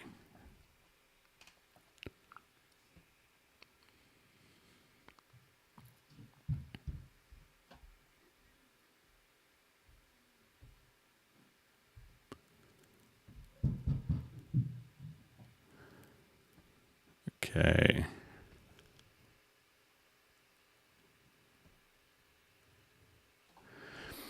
Okay, so I just see a question. How can I use OBS with Cubase 11 to do streaming and have an input for live performance like guitar? So how I do it, I kind of run, and I set up like all sorts of like really convoluted schemes to make it work, to get my audio for Hangouts. And I've done, like 100 different presentations remotely since kind of COVID started. Is I kind of treat it as 2 separate audio interfaces. I have one audio interface that is used for the stream, and then I have a separate audio interface that I use for Cubase. And that's really kind of how I have it configured. So I have a UR24C, a Steinberg UR24C is my Cubase audio interface, and I take that and connect it into, it's a Yamaha digital mixer. It's like an MW12CX, kind of a typical Yamaha license plate model number. So I take the audio, then analog output of that, connected into my to the mixer, and the mixer has a USB output.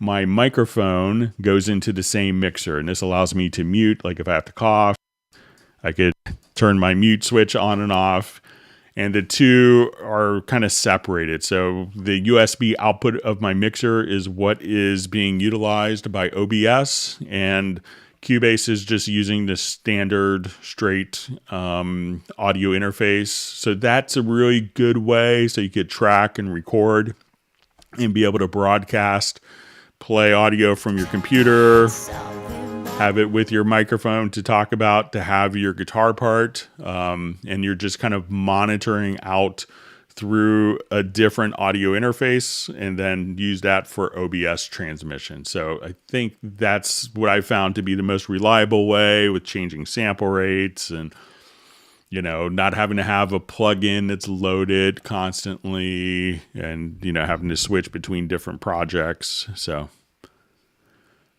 all right.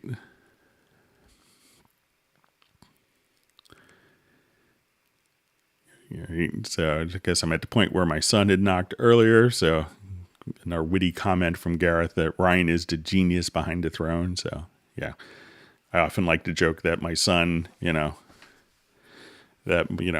wear the pants in the family, but my son picks them out. So, all right.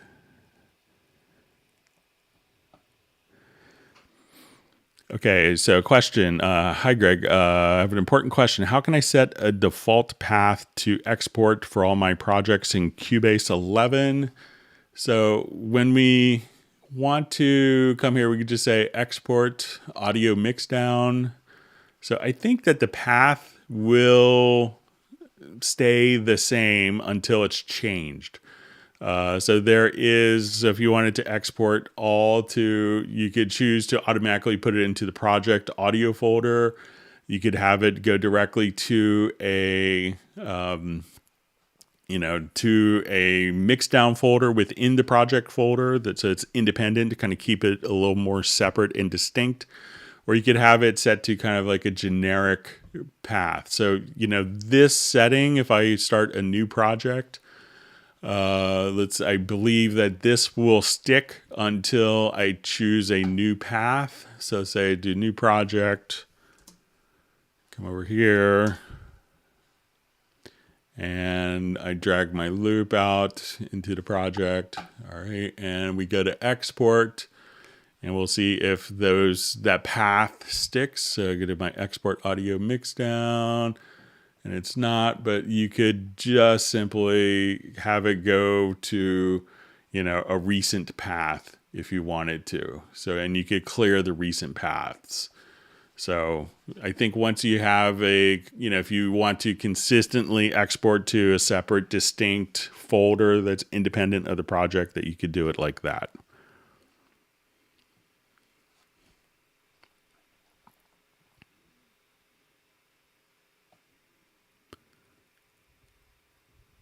All right, so we have Das Record, cheers from Vancouver. Pablo wants people to smash the like button, so I won't disagree with him. All right.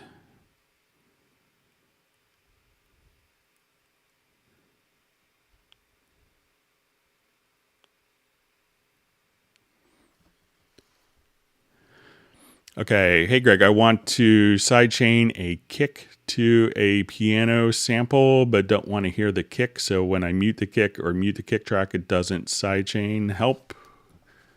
Okay, so let's take a look. I think we could fix that with some routing.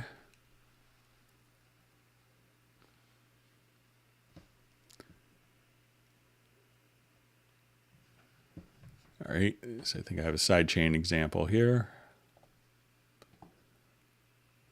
All right, so it sounds like you want the effect of the sidechain without hearing the sidechain source. So let's say if I have something like I wanted this particular synth here to be sidechained from that kick. So I will come over here. Let's go to the inserts. Let's go to the compressor. So I will activate the sidechain. Let's set our sidechain input. So we're going to do the sidechain input from the kick. So now we have.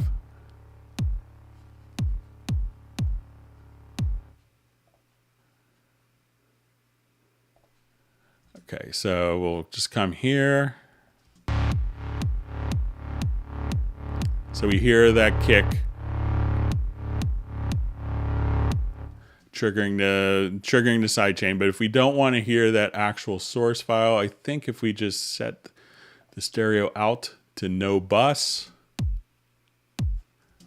for the correct track, that would help, not the one we're trying to. So let's say if I take the kick and set this to no bus. So you can see where the kick comes in, it's still sidechaining the synth or the piano track in your example, but we're not actually hearing the source. So you'll see the compressor kick in, but the trigger input is not sounding.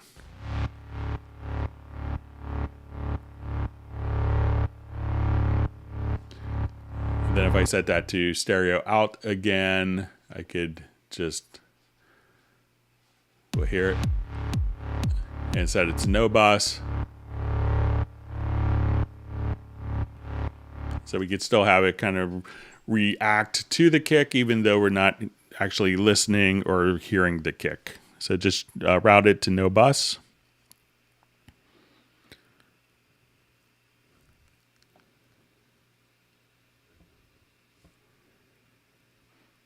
All right.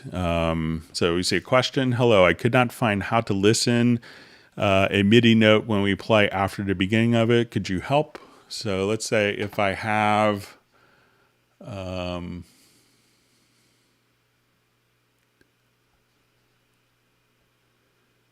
right, so I'll just jump.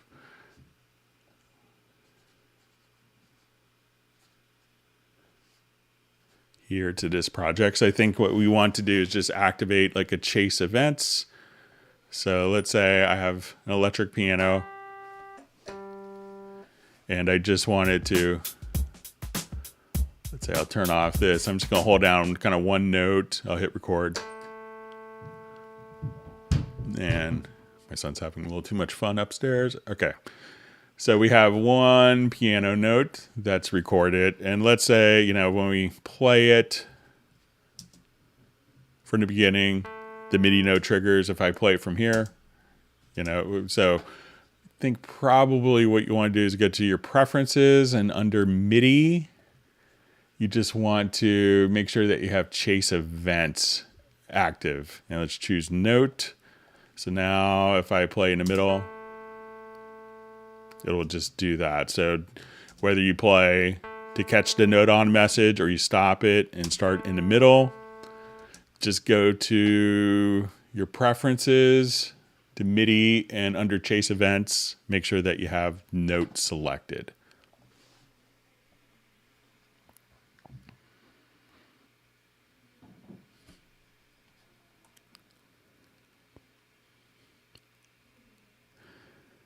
All right, so I just see a comment from Pablo. It says new waves plugins for Cubase, Greg. I haven't had a chance to check it out, but I know that you can now, there was a Cubase version that was released this morning, so to 3.2, I believe, for Android and iOS.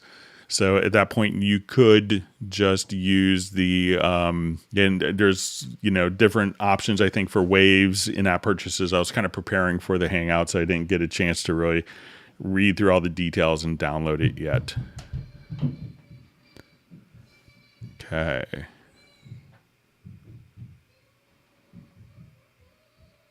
All right, I think you may hear my son upstairs. I think his virtual learning is done for the day and he's in celebratory mode.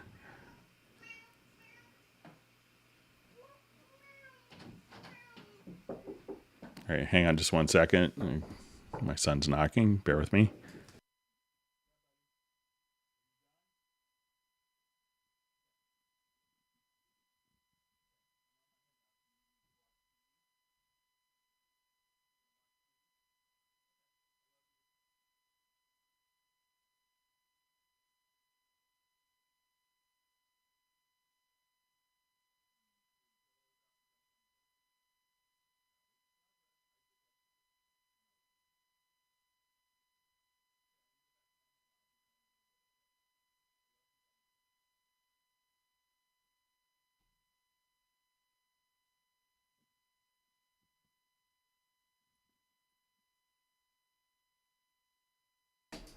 Okay, I'm back.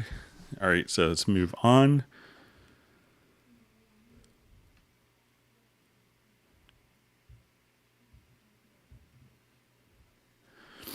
Okay, so we have a question from It's Me. If you have a previous MP3 recording of a combined guitar and vocal, drop it into Cubase and realize it isn't quite in time, is there a way to make it consistent to the beat so I can add a drum track to it? So yeah, let's go ahead and show you how to do that. So you could do it both ways. You could make the drums follow the recording, or you could have the recording follow make it consistent as well. So it's really kind of just a particular personal preference that you want.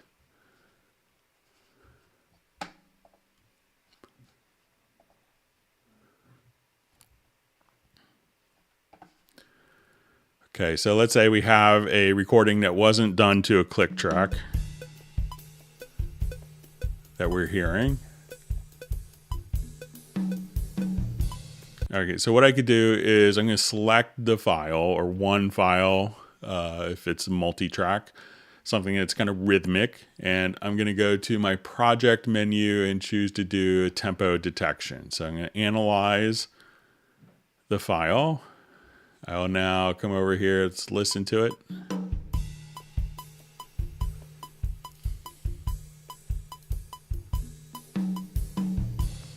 So Cubase has automatically determined what the tempo is, and this is our graphic representation of our tempo track. So now that we've done that, I could take a drum loop. Let's do something horribly inappropriate and anachronistic. So let's take maybe just like a...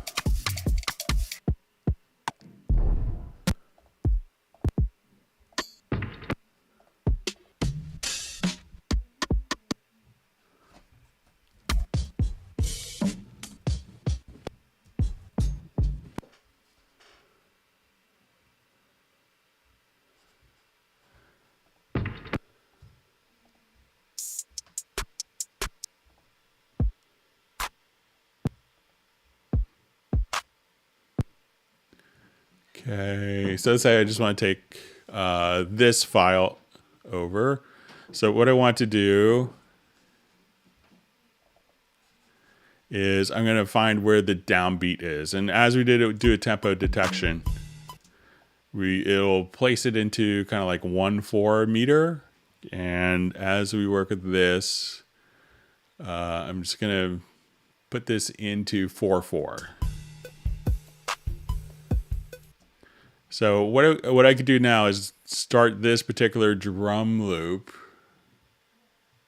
Let's say right at measure 1 here.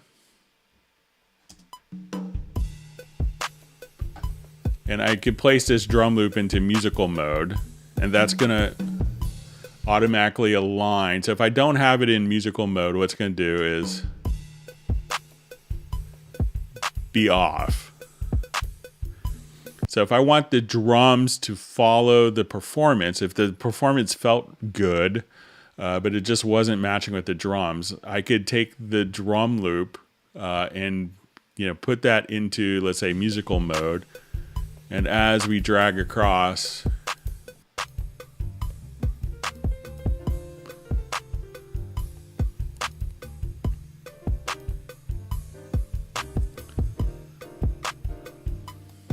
too hateful, but now let's say I want to do a different approach where what we want to do is to so I'll select everything there and let's jump back, and I want my drums to not be in musical mode, so I want these to be at their origin tempo, and I want this file to follow the timing of the particular drum loop. So what I could do is select this, go to my audio menu, to advanced. And let's say if the initial recording was speeding up and slowing down too much to your taste. Once you've done the tempo detection, we could do a set definition from tempo. We could save the definition into the project or write the metadata into the file itself.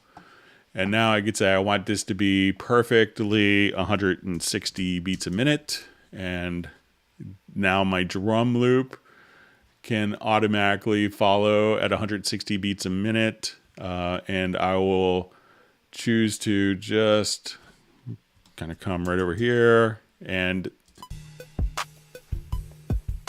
now the audio, let's say your guitar and voice in your example, is playing back at a perfect tempo.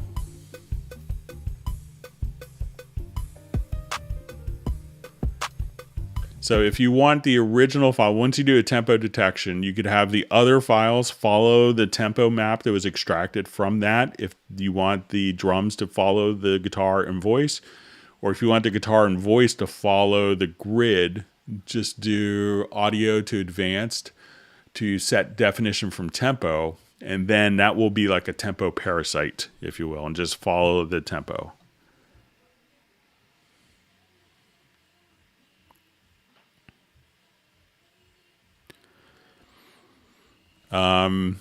So you see a question. I have AI that I got free with my interface, never installed it. Would I be able to give it to my production student, or would they need to purchase a license for it?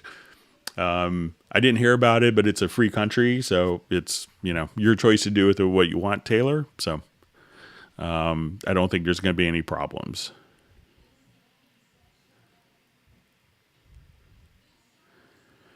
Okay, so I see question from Gareth. I'm not sure if this is in jest, but is there a grace period on updates as well?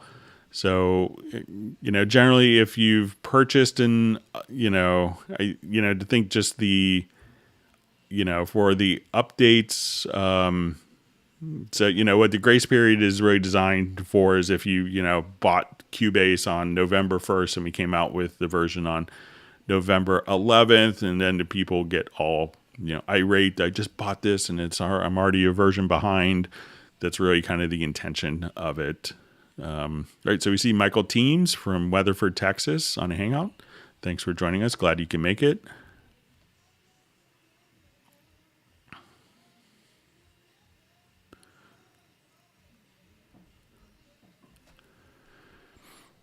Okay, so we have a question. How do you get the instrument pop up every time without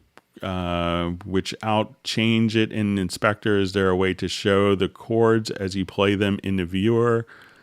All right, so how do you get the instrument pop out every time without changing the Inspector? So if you could if you have an instrument track, I'll jump to a different project here to show quickly. So, if you wanted to see the particular instrument, something that you could do, I'll activate this project. Now it'll work as expected. So, if you don't want to come here to the top inspector, you could just open up the instrument like that. I think you could also, let's see if there's an edit instrument.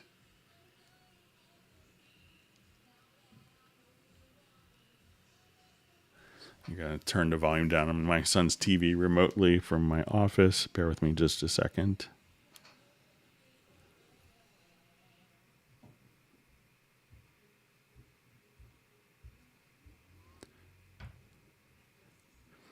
All right, so, but you could also go into the track control settings, and let's say for instrument tracks, and then you could choose to have like on divisible commands. It might be, and we could put this into column 1 if you wanted to ungroup. And you could just have the icon show, you could see the icon. So say if I do so I'll just do a track control settings. I will ungroup. And now I will move up.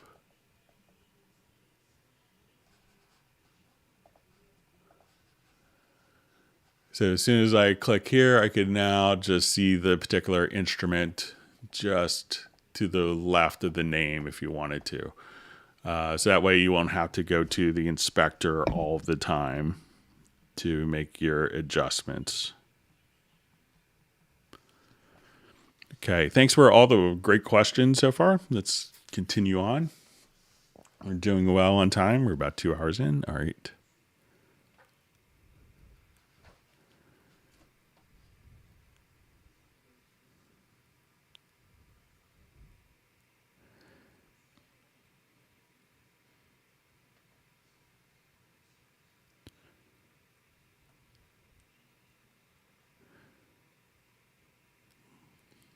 All right.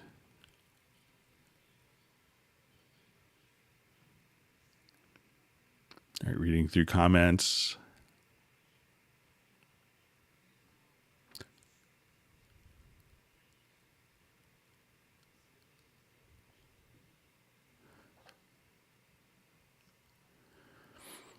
Okay, so we have a question. I accidentally engaged auto quantize to my drum tracks I recorded via MIDI. Were quantized to 8th note. Is there any way to get the MIDI events back to their respective original positions? So let me go ahead and just try that. So let's say adjust my octave here.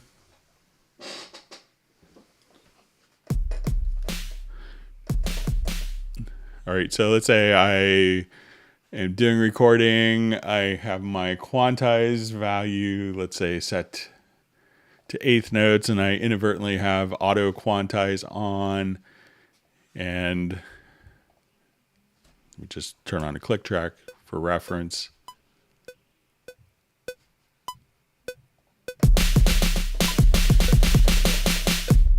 All right, so I'm going to put in just some nonsensical.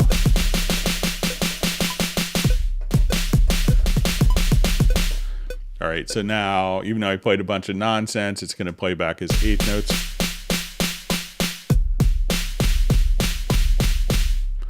All right, it's my incredibly creative beat. All right, so once we're here, we go to edit. Just choose to reset quantize. And now,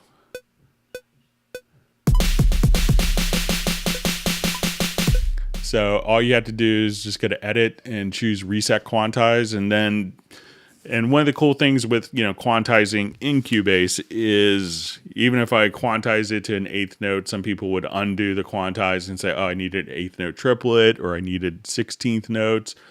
And they often go back, undo it to go back to the original source. But when you quantize in Cubase, it always goes to the original source, even if it was an auto quantize.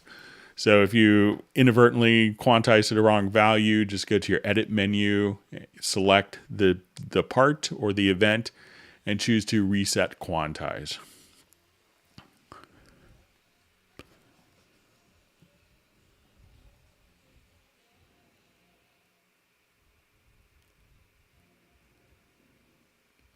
All right, so see some discussion of Netherlands being locked down by Terry Dean. So.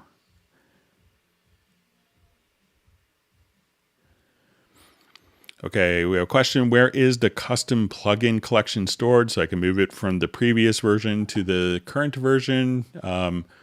So I believe you can just go to the profile manager. If you don't open up the key commands accidentally like I just did, but let's go to edit menu to profile manager. And when you export a profile, your plugin collections are automatically saved directly with that. So you could export it from your previous version and import your profile into your new version.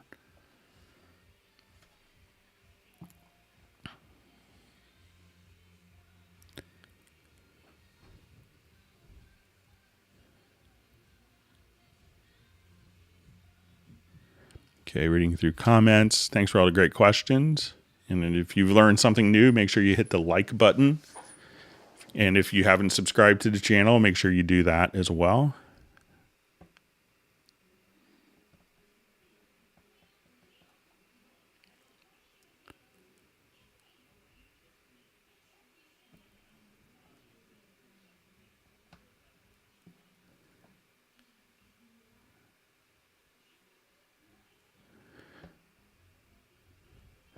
Okay, so we had a question about the scale assistant available for use with Very Audio again. So with Very Audio, it's going to be, it's not an automatic scale correction, but you can see the colors. So we'll just go over this one more time.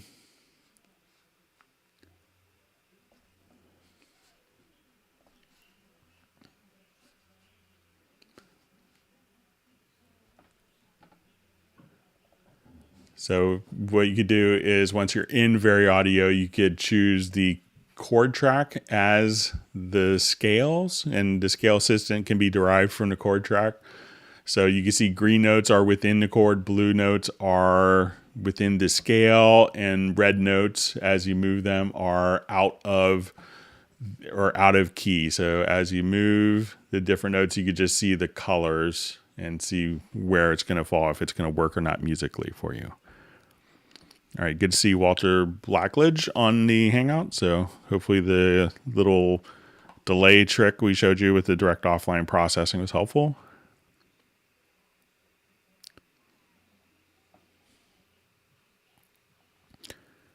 You see Agent K was helping people in Chinese even. He's good. All right.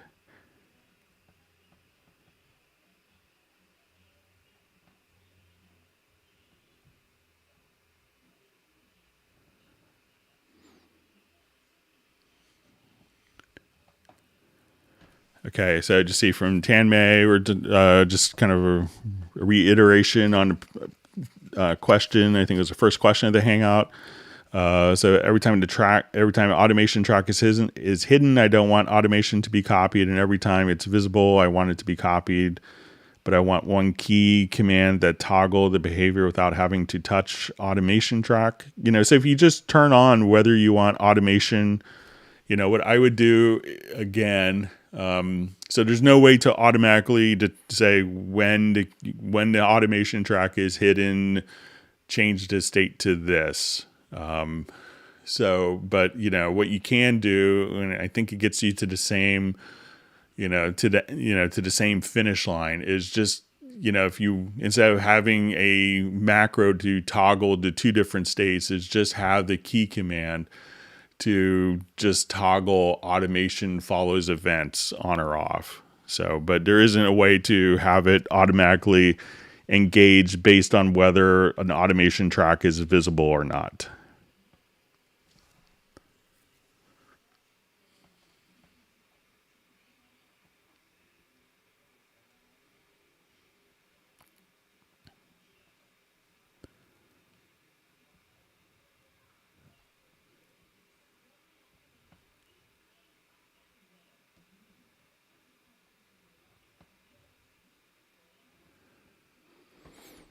All right. So I see a question from Tanmay Mandel. Why are my backup file 480 megabytes big while my project only has 3 loops, 6 megabytes each, and nothing in pool 2?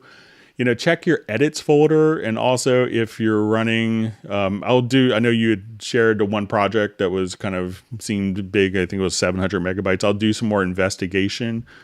But generally, it could be maybe in an edits folder. There could be other files that aren't being used, or maybe that were removed from the pool, but still in the audio folder in the project. So, but it does seem high, but I'll take a look more at your particular project that you shared with me yesterday.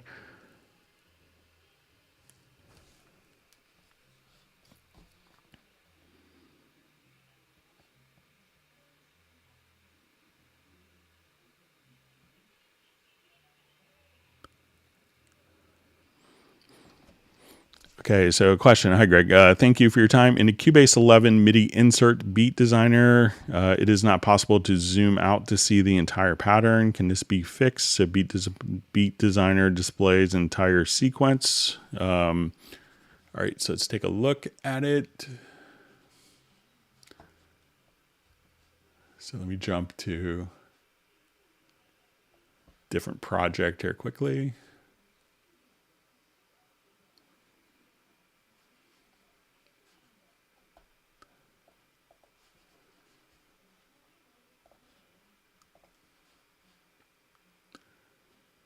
All right, so we go to the beat designer.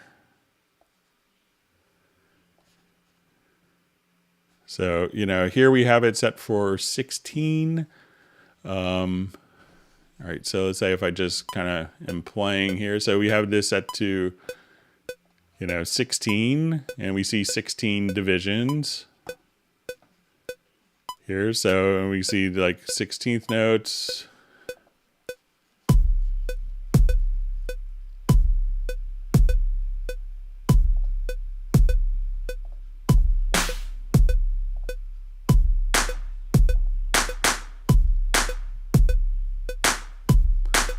So let's say I just want to throw in a couple.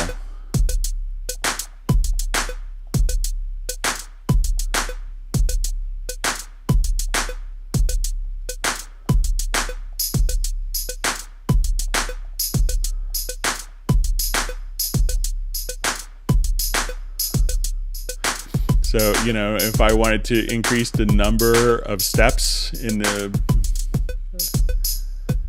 so I can make it 24 like that, and we see all 24, but we just can come right over here. So if I wanted it only to be like, let's say 13 steps and 4. So it looks like it's showing all the different steps right here. So you could, just see that kind of directly there. So it seems like, whatever the number of steps that I see here, if I have it set to, let's say 58, and let me just, so maybe this is,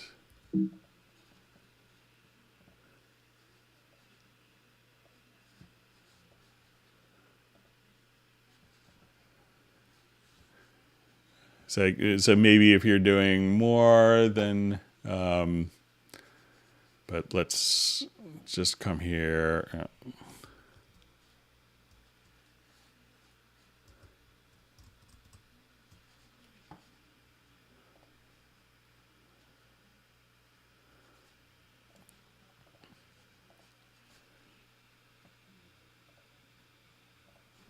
just try.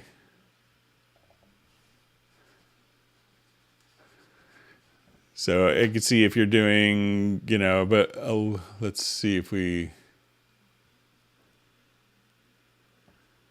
do this and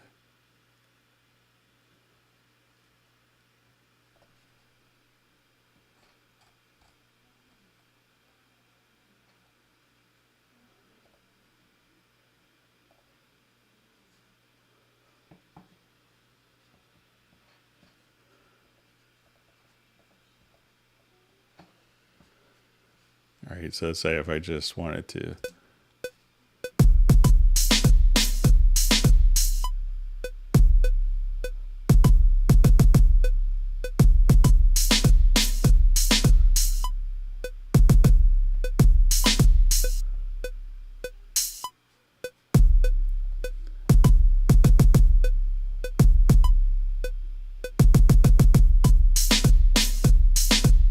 So it kind of looks like it's, I have 64 there, and it looks like I could see everything kind of as expected.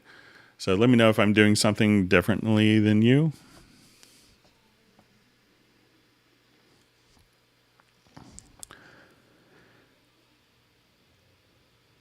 Okay, so question, does Dorco 3.5 use the same version of Howling and Sonic SE installed with Cubase 11 Pro, or do they have separate installs? It's the same install. So,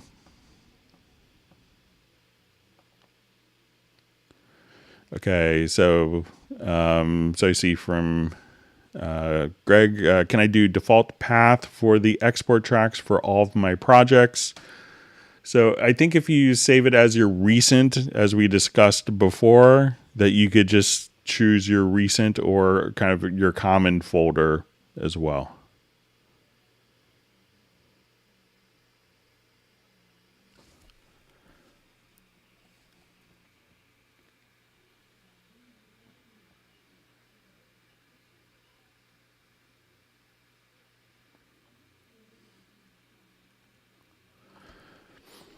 Okay, so we have a question from, can you demonstrate how to build a macro step-by-step for taking an existing MIDI track and exporting an audio and MIDI pair of this segment with a custom naming convention and saving to a folder?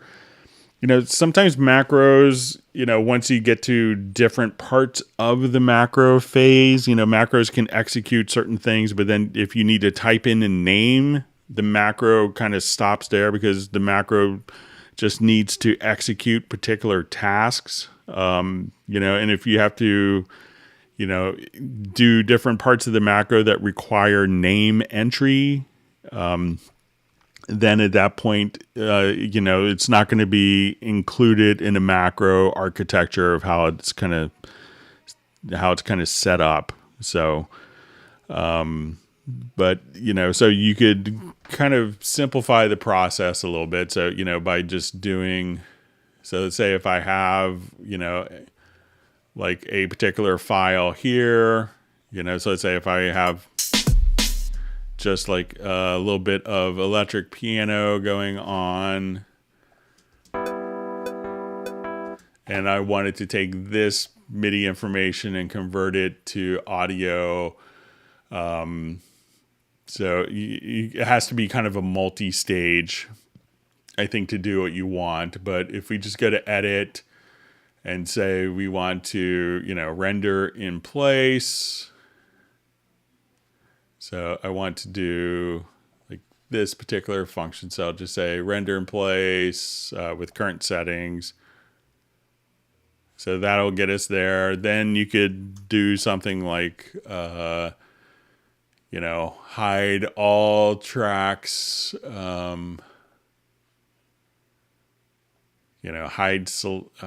show only selected tracks, and then do an export audio mixdown. But when you do the export audio mixdown, it's going to export the audio, but the MIDI would be handled differently. So, we could do a lot of things to kind of speed up macros. There's certain parts of the process where you may have to hit an OK or enter or type a name in, and that's not going to be really accommodated for in the macro.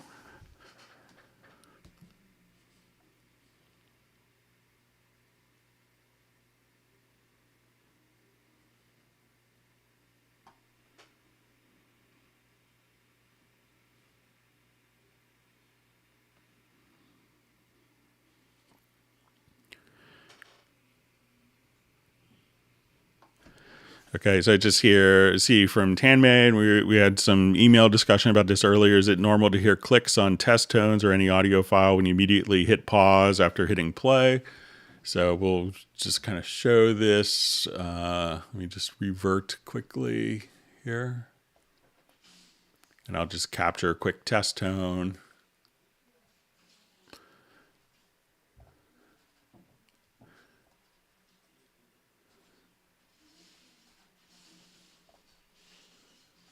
I'm hearing Legos coming out of from my son, so it means me picking up a lot of Legos after the Hangout tonight. All right, but I'm just going to, let's get to my mix console and let me set up an input.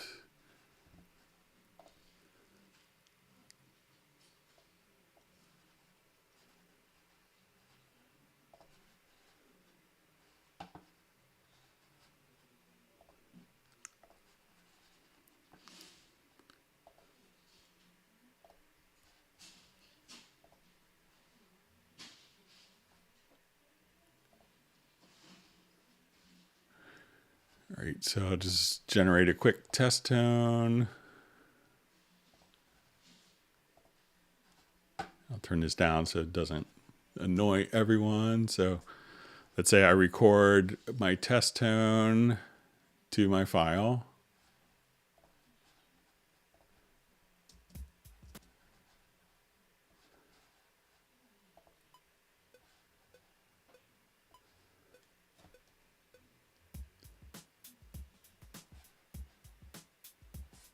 All right, I have the wrong audio routing, so I'll just call this.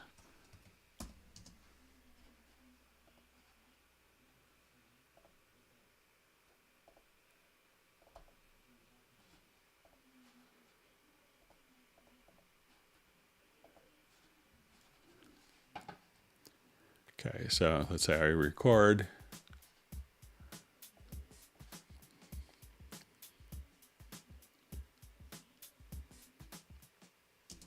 Okay, so let's say I just want to take this one test tone file here.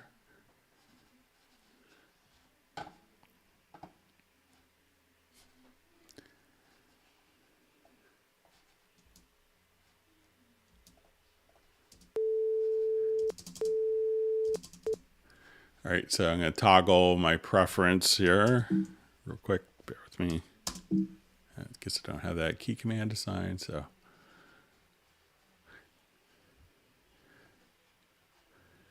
So when I come directly here to, let's say, transport, I'll just kind of recreate the scenario we're discussing over email today. Okay. Okay, so I will.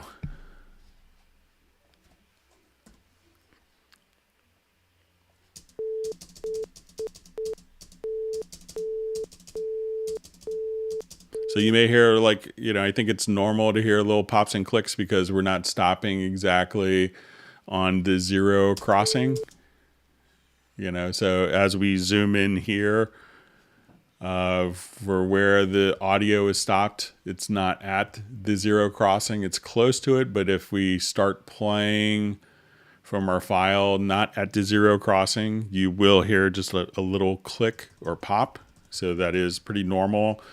And some background for other people. Tame had kind of emailed me, and he was saying every time that he would start and stop, he would get kind of a big whoosh sound, which I couldn't recreate.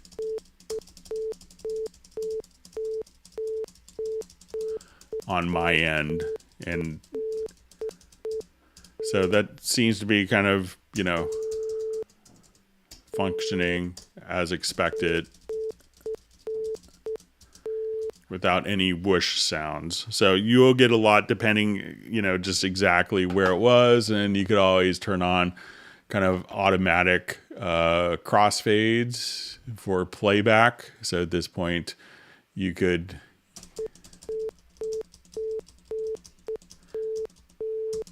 So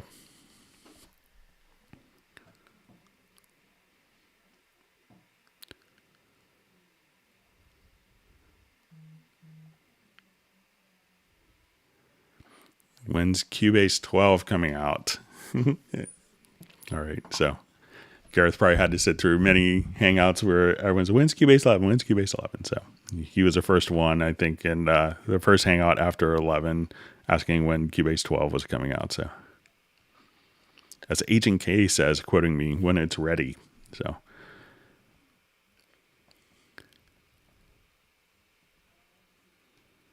okay, so I see from that the beat designer is working to display the entire sequence. So it's great to hear. See in our comment, MIDI is butter smooth with Cubase 11.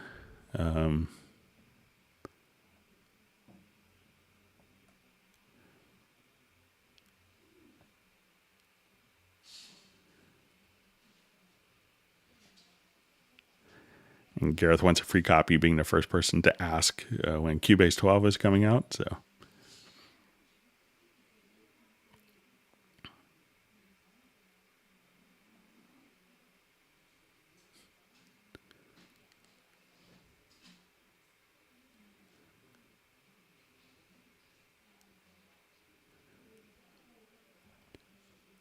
okay, so from Ambient Dave, hi Greg, save preset in a control room. Pablo did mention how to, but thanks.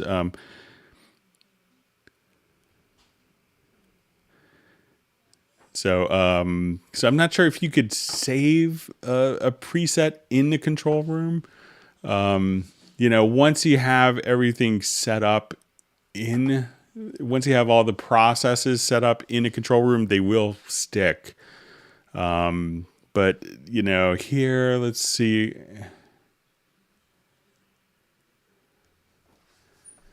I'll just go to the inserts here and see if there's so I don't know a way to save it. I mean, you could set it up on like the master fader, save it as a track preset and drag that over, but I don't see a way of saving them as presets from here, but you can just drag and drop the track presets over.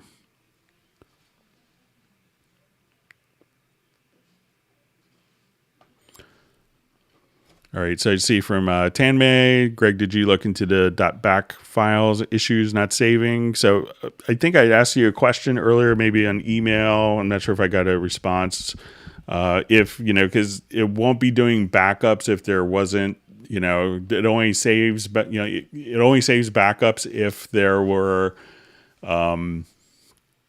if there were changes. So sometimes I get this question a lot. It's like, oh, I had Cubase open for an hour, not doing anything. It didn't save any backups because there was nothing for it to change. So I don't think I got a clarification, but if you could let me know that, Tanmay, that'd be helpful.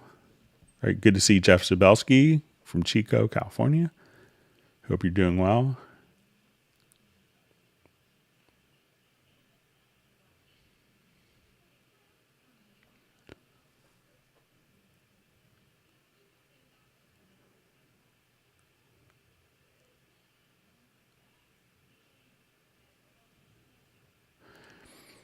Okay, hi Greg, thanks again. What is the intended use of Beat Designer? 1, 2, 3, 4. I can't seem to get any functional use for this part of the Cubase 11 built-in MIDI insert. So, just kind of like as we were showing before. So let's just revert this. If you want to, for doing quick beat programming,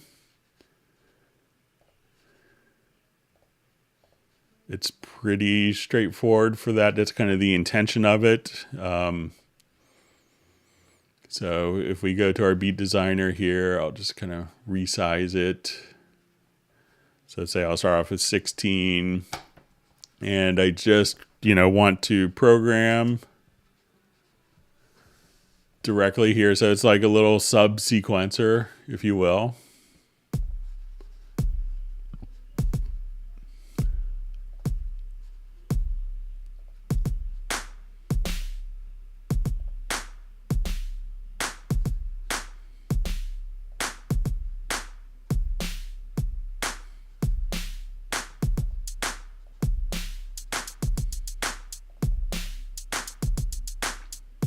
And if I wanted to just,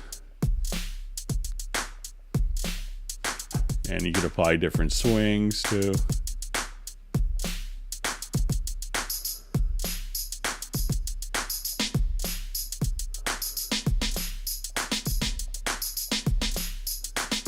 Roll reverse drum beat, all right.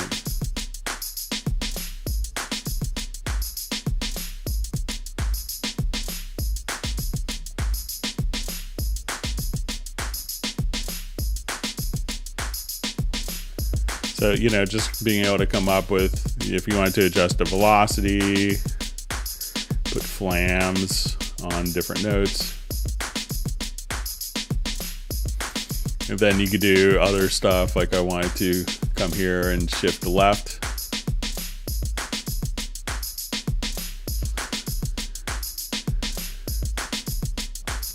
And if I wanted to fill the loop with a pattern, I could do that and just kind of bypass this, and now it's kind of copied that directly into my drum editor for me.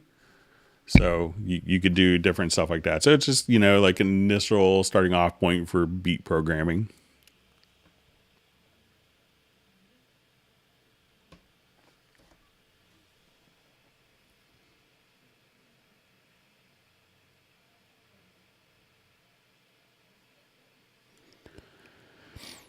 Okay, so working with Cubase, best DAW ever and forever.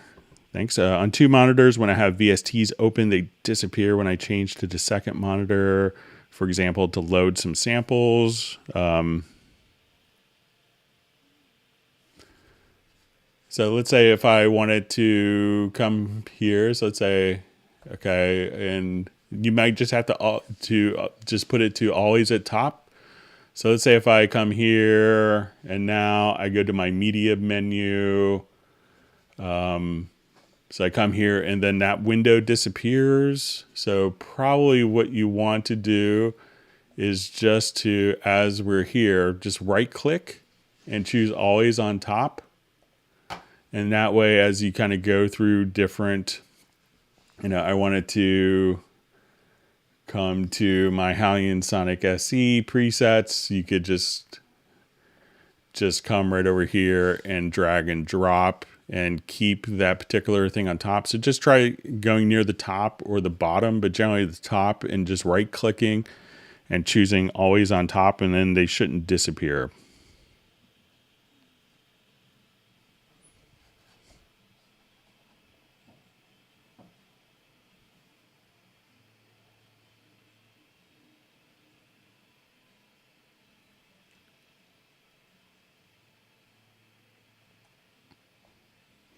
Okay, reading through comments. Okay,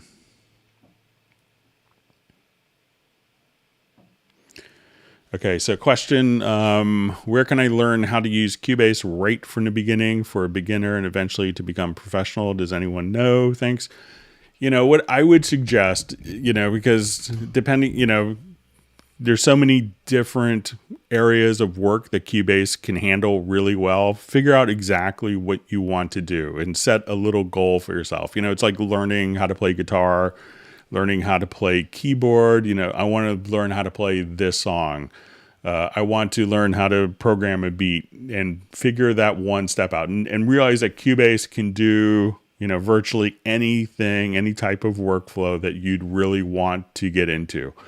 But don't let the kind of the breadth of the program determine to intimidate you. Just say, I'm going to learn how to do this one particular function and learn that really well. Like, I'm going to learn what every tool does today. So, X mutes. Okay, my scissors cut.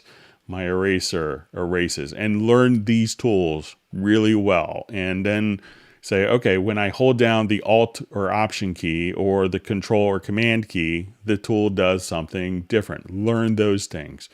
And, you'll spend a lot of time kind of fundamentally on the project window, and that's a great place to learn kind of the foundations. There's tons of resources available on YouTube, but, just figure out exactly, set yourself a little goal that you want to learn every day. It's like, okay, if you're learning guitar, I'm going to learn some new chords today. I'm going to learn a new chord and I'm going to work this chord into a song. And I'm going to take these 3 chords plus this new chord and use that in a song, and take little steps and just always kind of build upon it. And then, you'll see that, like the fundamental parts of Cubase that were right, 32 years ago of like, okay, I like this part. I want to move this part earlier in time. I want to hold down the Alt key and make a copy. Those things are still very intuitive, very visual. And, those core concepts really haven't changed. And we've seen every program kind of gravitate towards this linear paradigm because it does make so much sense. So just learn something, learn one little new thing every day, learn a new keyboard shortcut every day, and then you'll be in good shape before you know it. And, come to these Hangouts because I think that you'll see in these Hangouts, I learn something new in every Hangout. Seasoned users, brand new users will all learn something from these Hangouts and, listen to what people are asking, and people will solve a problem that they didn't quite realize that they had yet just by learning some of the different tips and tricks that they learn in these Hangouts.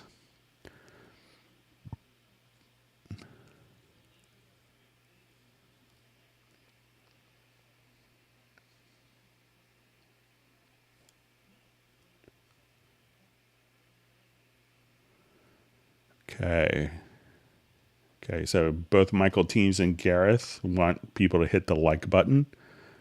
So we're getting up to 112. That's pretty good at this point.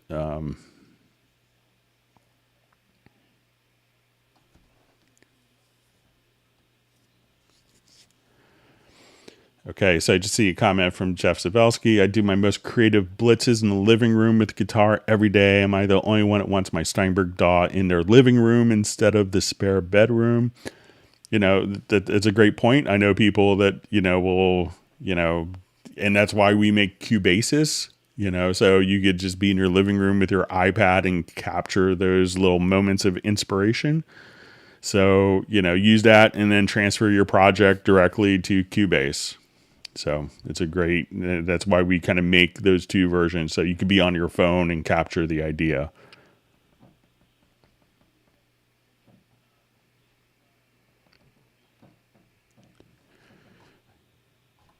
Okay, I see my chat field jumped on me again. Bear with me while I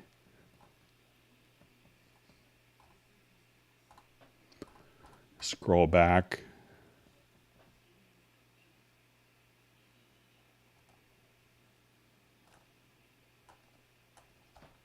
Thanks for all the wonderful questions.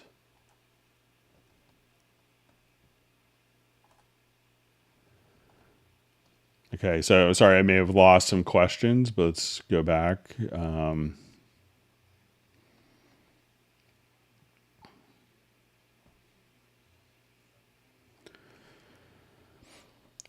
Okay, so you see a question. Hello from Utah. Someone sent over audio that sounds distorted, recorded too loud. Is there a way to fix this? If there's one thing that could fix it, I think there's some functionality in Spectral Layers for this type of thing. So let's say let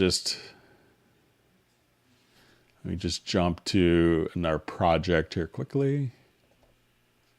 Not that one. Let me just. So I think the Spectral Layers Pro, I haven't had a good example to try this with.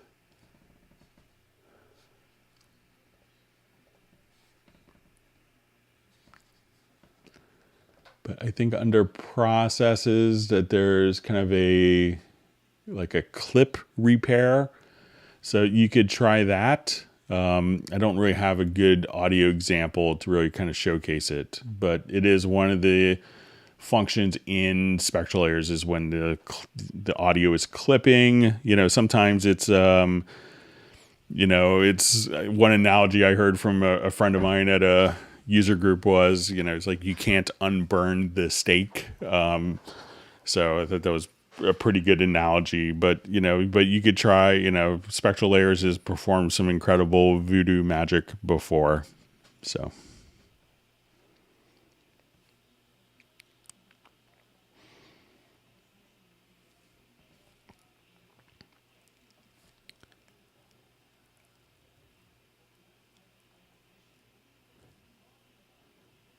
All right. So I just seen some discussion with my son. So it says, be great to have Ryan on a Hangout. So he made an appearance a couple of Hangouts ago. He came in to tell me something. So I forgot to lock the door. So he's made his debut.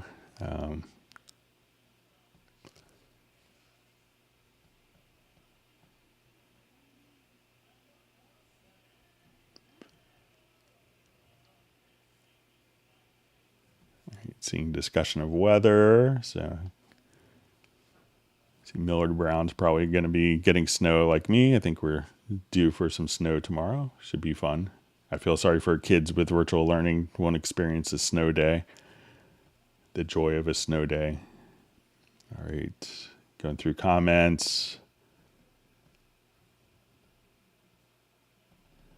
All right, so I see from Frank Heckel, thank you very much for your tempo adaptation demo, dear Greg. Very helpful. Great.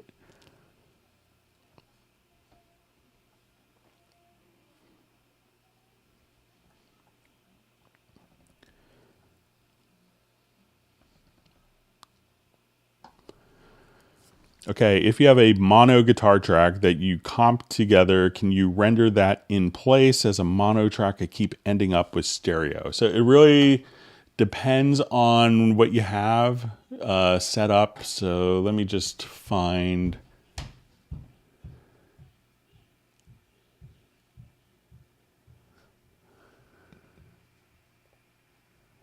Let me just see if I can find a quick.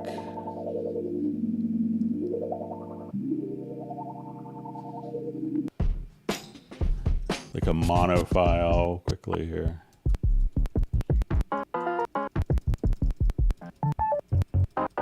All right, so let me just.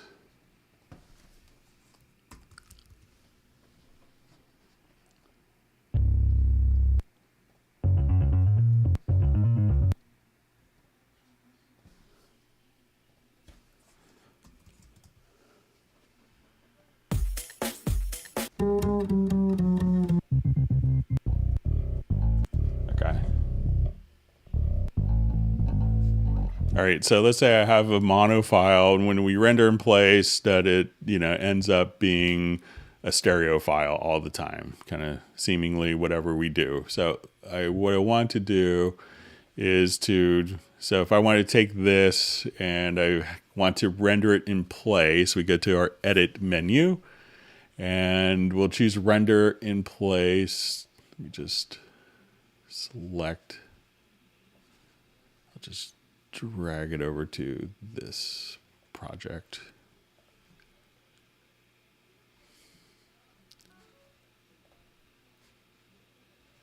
All right, and my Spectral Layers was misbehaving on me. Bear with me just a second.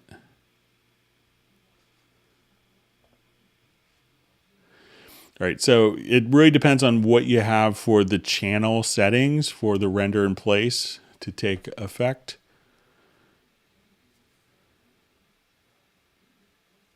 So I'll just show this quickly.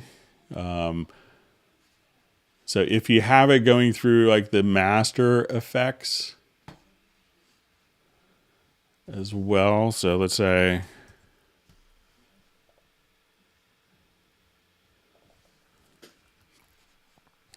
okay, so, and I'll just take a quick,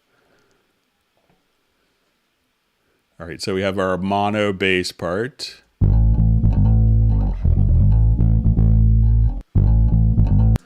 Okay, so at this point, what I want to do is if we choose render in place,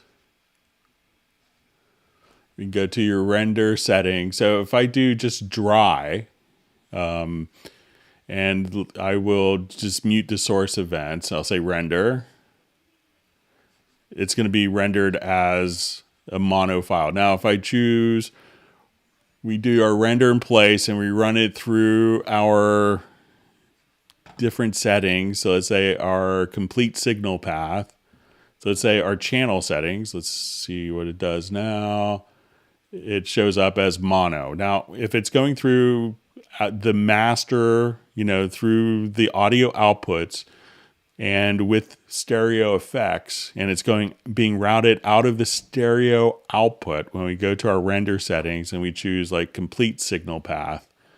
Now at this point, it'll render it as a stereo file because it's going through the master. So when you do this, just go to the render place, go to the render settings, and you want to make sure that you have channel settings or dry, and then it'll maintain kind of the channel width for you. So that way mono is still being processed as mono. Otherwise, you're telling it to render it through the stereo effects or the stereo output, and that's why it generates a stereo file for you.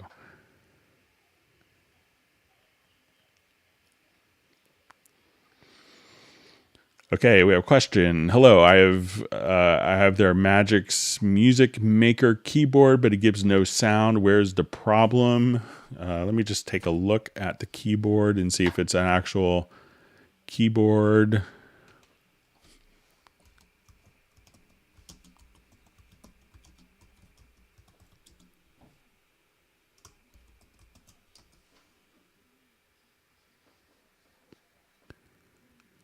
Okay, so it looks like just a straight up controller. So, when you have a controller connected to your computer, we could go over here to, let's say I just want to add a quick instrument track. So make sure that you add an instrument track.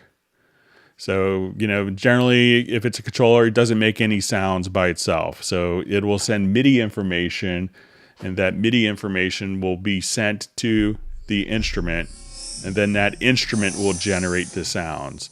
So make sure that as you hit the MIDI keys, that you see it kind of MIDI activity here, that the driver's installed. Not every MIDI keyboard is plug and play compatible, but you should be able to see the MIDI activity. Once you have a MIDI or instrument track, you make sure that the MIDI is going to be directed to this channel, and then it will play whatever sound. But by itself, it's not going to make sound. I know a lot of people hook up a USB and expect it to make sound, but if it's just a MIDI controller, it's just going to be kind of like the hardware version of this particular keyboard. So, and it would play those sounds, but you need to have an actual sound for it to trigger a tone generator.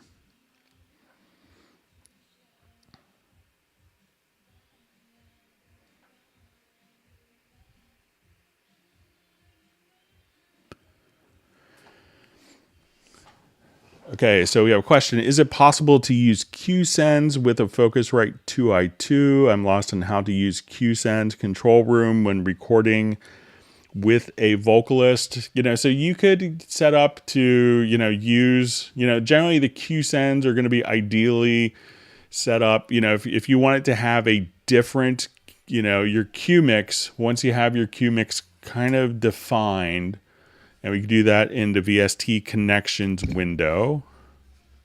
And I'll get my keyboard to control the correct computer this time.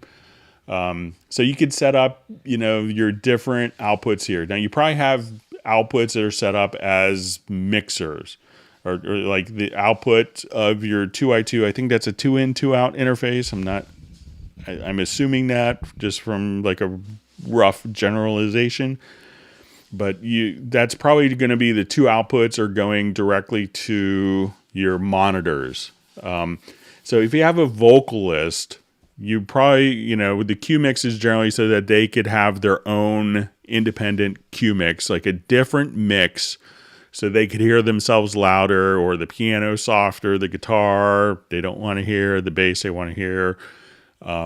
So it's kind of, the Q sends are intended to send an alternate mix. Now, when you send an alternate mix from the control room, if you're listening to it on your speakers, you would need to send it to two other outputs on your audio interface. So if your audio interface only has two outputs, the Q mix is probably not going to be that usable because those outputs are being used for the speaker. So you may not benefit from using the Q mix unless you have dedicated independent outputs from that. And many of the interfaces that are 2-in and 2-out, they try to keep it really simple, and they're great, but you may have to actually, like the headphones may be tied directly to the main stereo outs.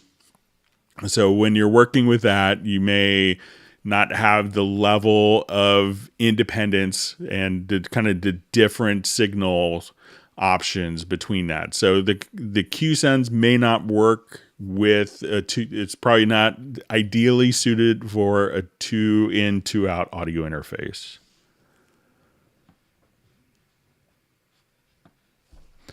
Okay, so let's move on. Thanks for all the wonderful questions. And again, if you learned something new, make sure you hit the like button and that you have subscribed to the channel.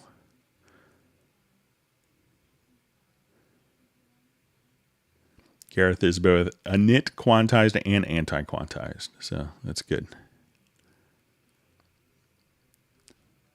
All right, so I see Jason Sykes saying reset quantize with 2 thumbs up. So, okay.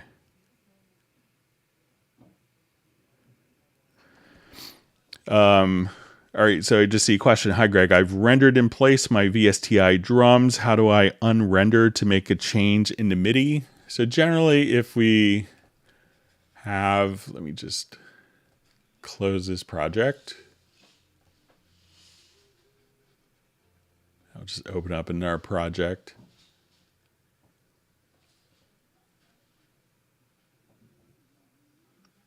And it could depend on your render settings. So I'll just get this loaded up here.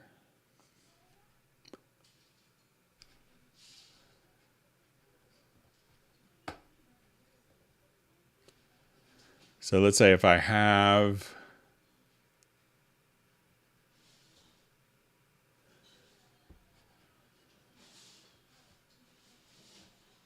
like this drum part here set up. Okay, so we'll listen to it.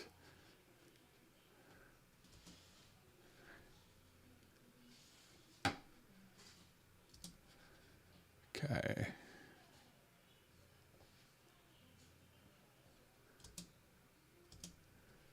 I'm just going to check my connections one more time.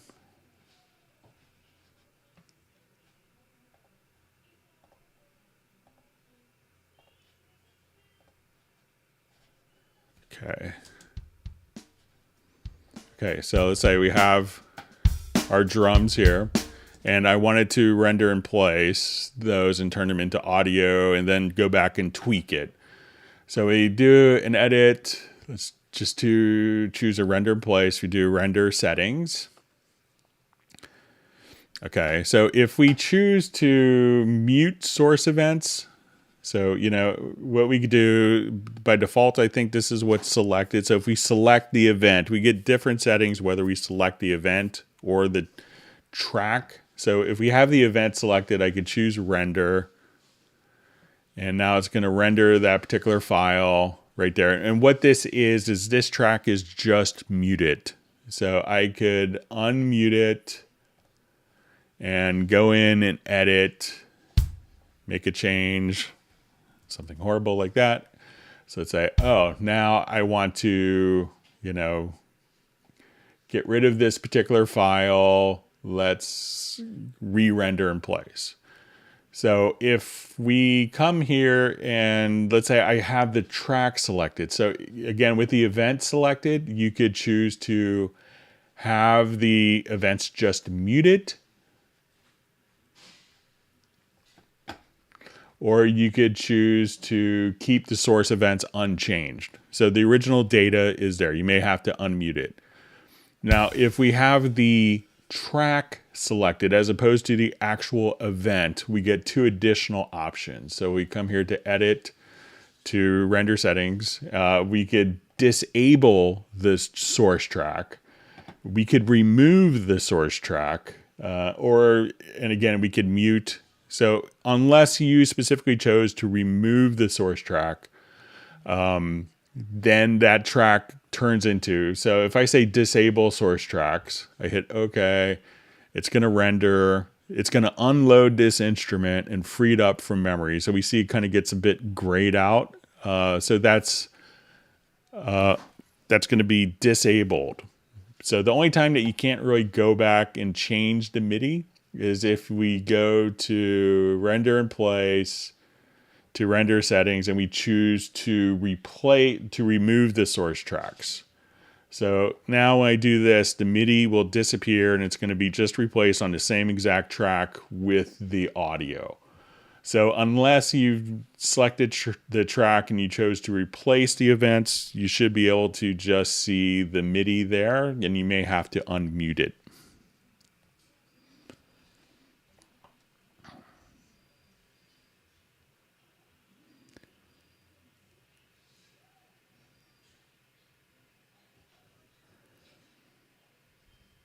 All right, so I see Ambient Dave is learning lots again from the Hangout. He's saying it's a great Hangout. Thanks.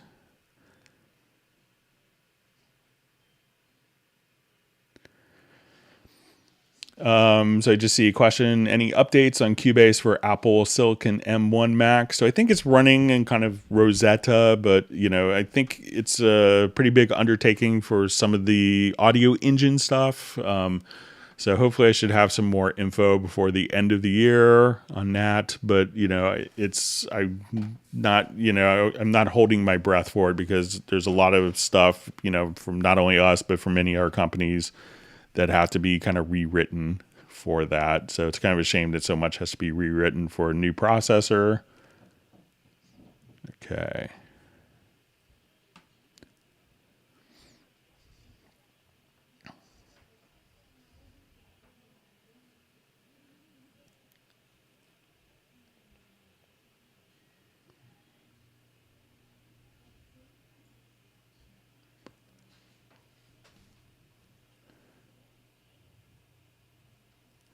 Okay, reading through comments.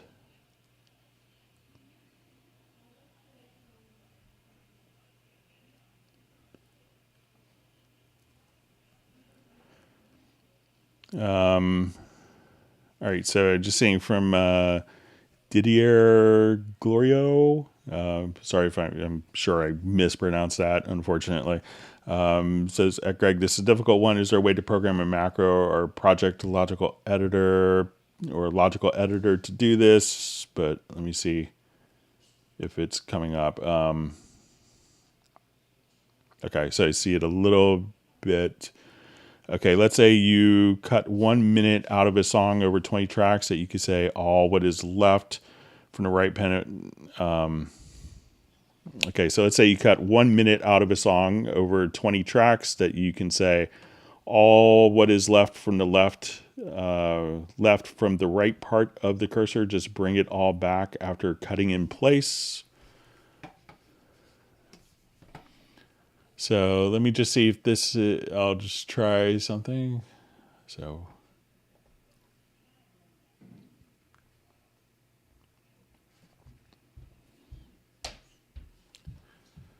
Okay, so let's say I have all my tracks here. So I've selected with a range. So all what is left from the right part of the cursor to... Okay, so if I'm understanding what this may be is just that. So I selected a range here. So let's say I have all of these tracks. So maybe I'm misunderstanding this, but I'm just using the range selection tool, and I selected that range. And what I want is for this part to disappear. And I think, so all it is left from the right part of the cursor, just bring it back to the cutting place. So I selected that with the range. I'm going to hold down Alt or Command Option or Command Shift, Control Command Shift X, and that will just kind of get rid of that. So Control or Command plus Shift plus X, and that's going to be found under Edit to Range. I think it's just Cut Time. So let me know if that's what you want to accomplish, but I think from reading it that might be, but let me know if I'm mistaken. And then you could also do stuff where, there's lots of goodies in the range menu here. So you could just say like crop, like I wanted to blow everything else out that wasn't selected, kind of the opposite of that. So, but let me know, Didier, I'm sorry if I'm sure I mispronounced that. Apologize, but let me know if that's what you want.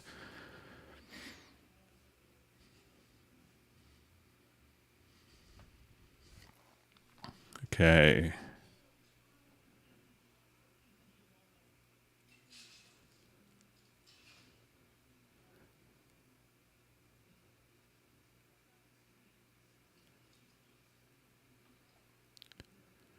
All right, so I see Gareth has a new tune coming, so looking forward to playing bass on it. All right. Okay, we see sub 403 has to take off. All right.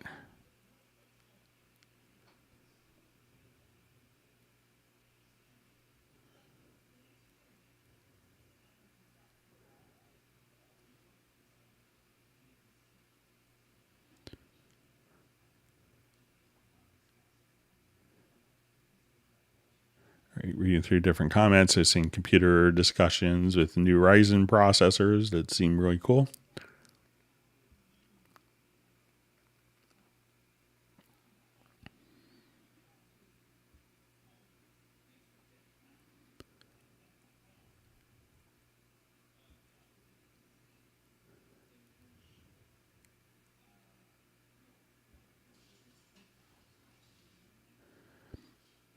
All right, reading through a bunch of discussion on computer builds and stuff, so it's very interesting. Thanks, Jazz Dude, for sharing your knowledge.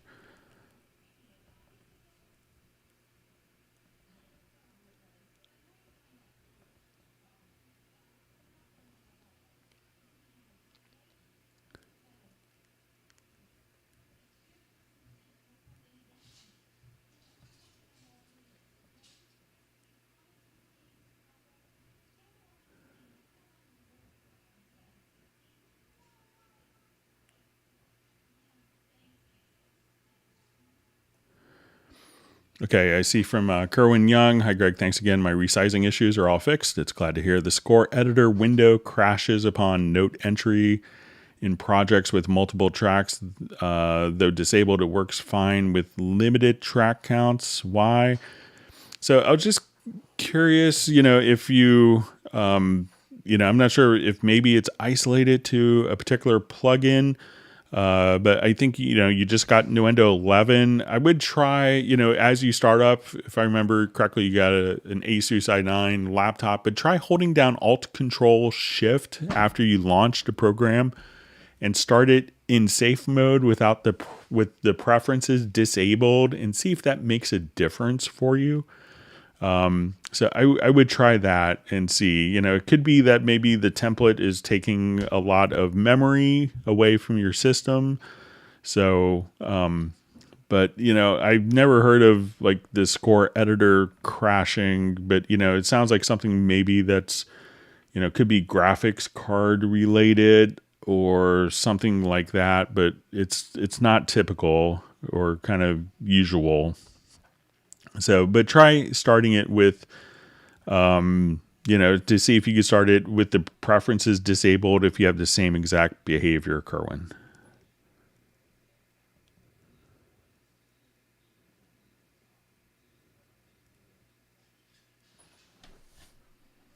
Okay.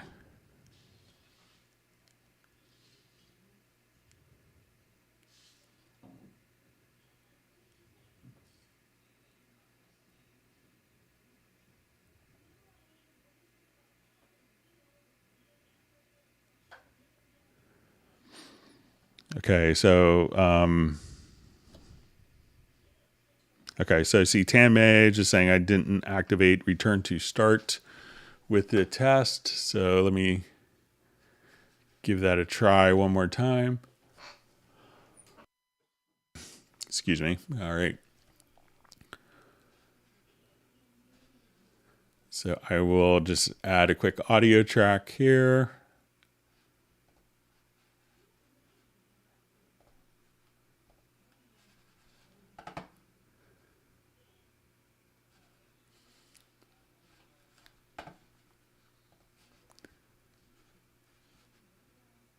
And let me just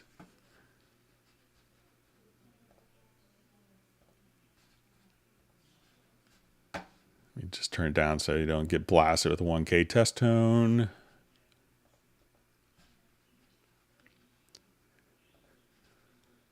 So I'll try the same thing quickly here for Tanmay.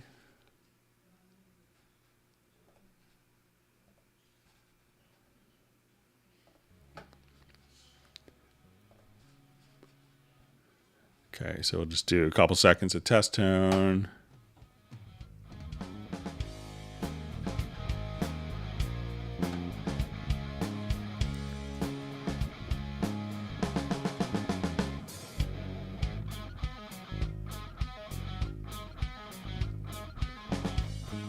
All right, and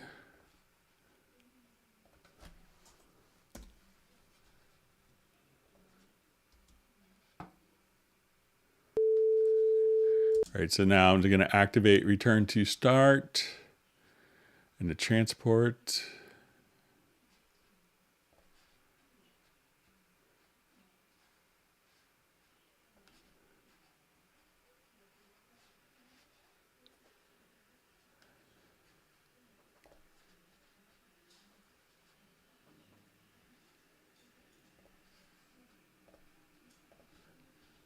Okay, so I'll say I'll start in the middle.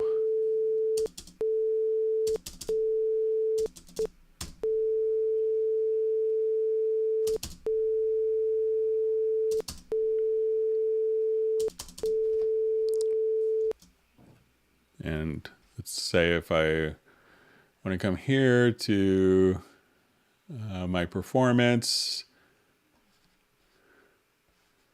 So we have to return to start. So I'm not hearing any swooshes or...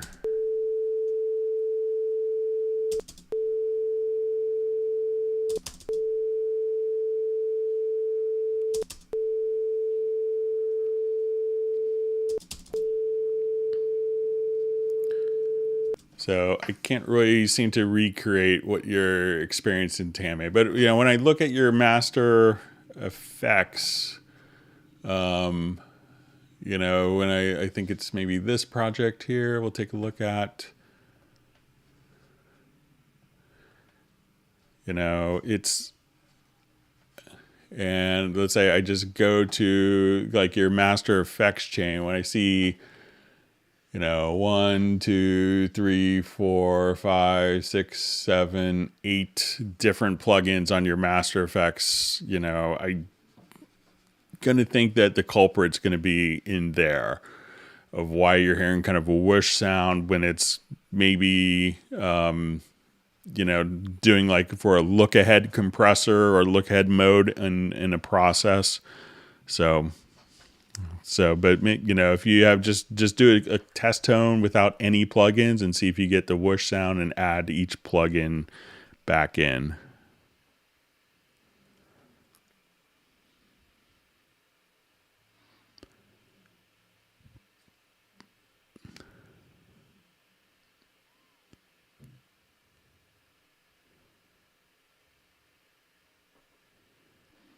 Okay.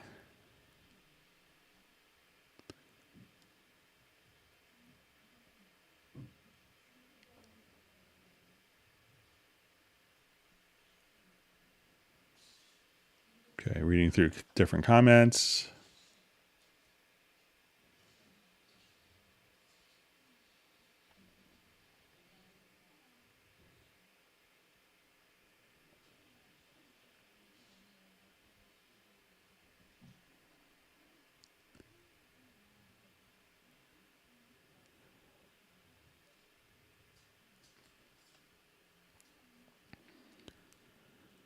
Okay, reading through more comments. So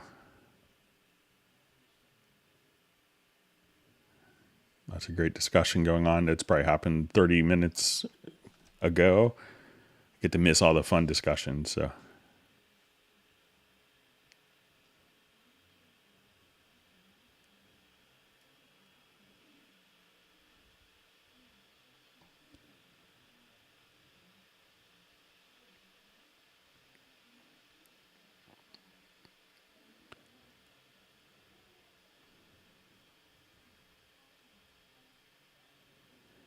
okay, reading through comments still.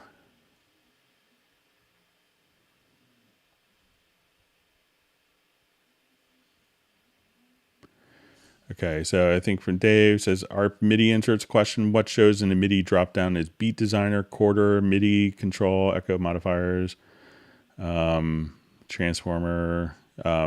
So Dave, if you could let me know what version of Cubase you're in as well. So if you're in Cubase Pro, if it's Cubase Pro 11, if you could refresh my memory, that would be great. And if you want to send me an email as well to clubcubase@steinberg.de.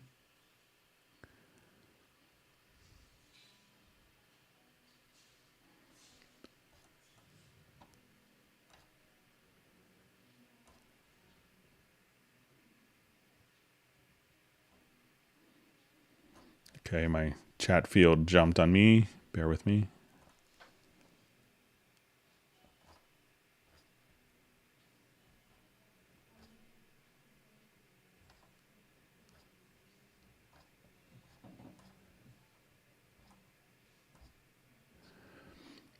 Okay.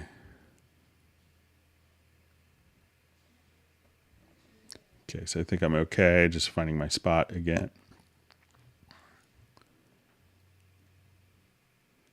Lots of great discussion. All right.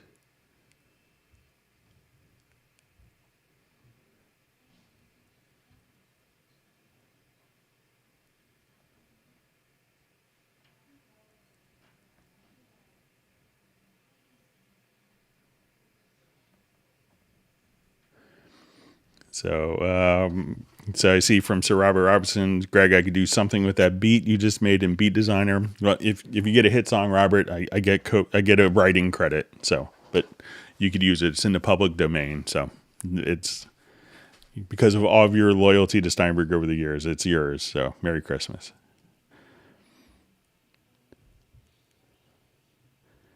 All right, just seeing a nice comment from Ambient Dave. Hi, Greg. Just great advice. Baby steps. Learn a bit each day. Learn so much from you, so appreciate it. That's great. I'm glad I could help.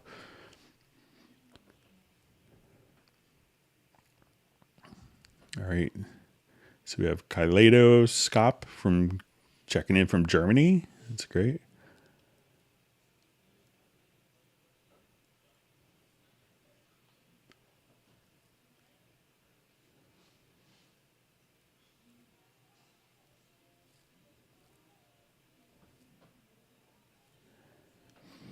Okay.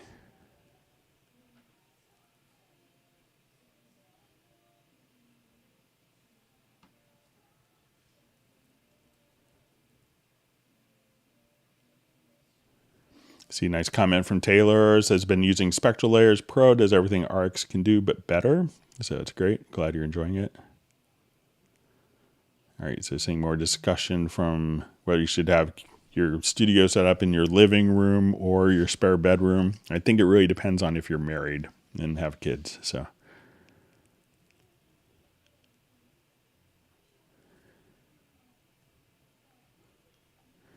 So I just see from Jeff Zabelski, I have Cubasis from my Cubase 5. Will that still work today? So there's the Cubasis iOS and Android app that's available, but if it's kind of from Cubase 5 times, that may be a different generation of Cubasis, which used to be kind of our entry level, kind of our Cubase Elements used to be called Cubasis in the years before. So.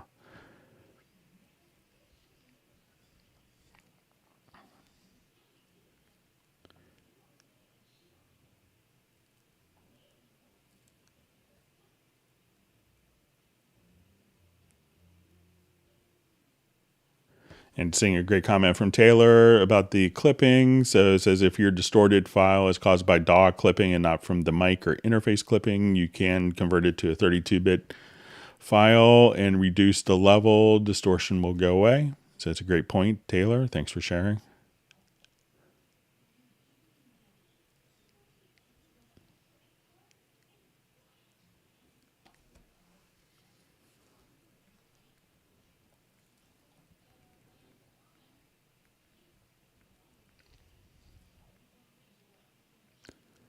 Okay, more.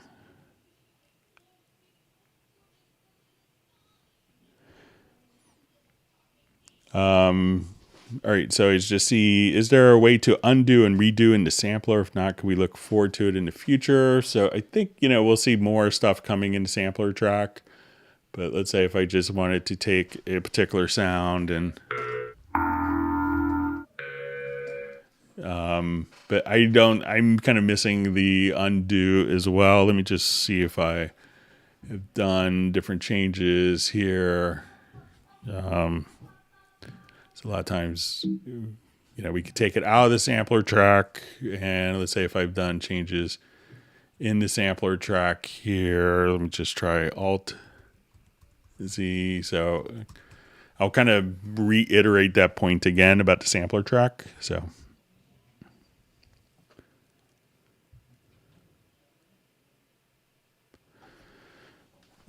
So I just see from JVI, good to see you on a Hangout. Greg, how can I best extract MIDI from an audio piano part? So I think, there's some tools that do it. Some people use Melodyne to do it. There's no functioning Cubase for kind of polyphonic, very audio editing. I've seen a lot of videos on very audio with kind of different levels of success. So sometimes it, can do it, but it's, like the audio quality can not be the best but something with piano, but that would probably be your best bet. So yeah, because it's really like the very audio is really kind of intended to be just for monophonic sources like bass or vocals or saxophone, something like that.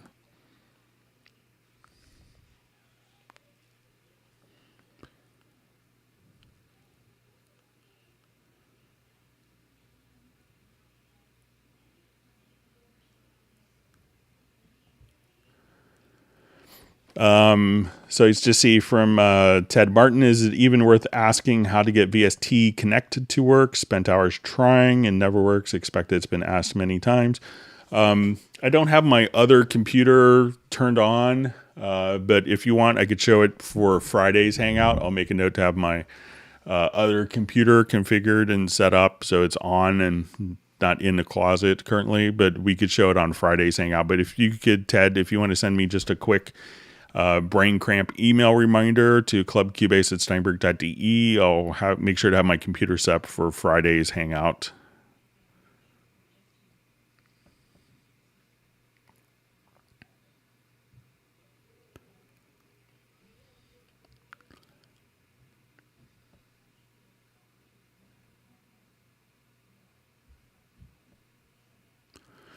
Okay, so we have a question. Hi, just wondering if there's a way in the mixer to make a dub feedback loop on an aux delay bus where I feed the channel delay bus to the delay channel send like I used to do on an analog desk.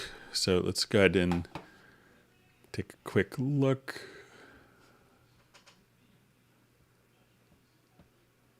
All right, let me see if I have a project that might be sensible for this. All right.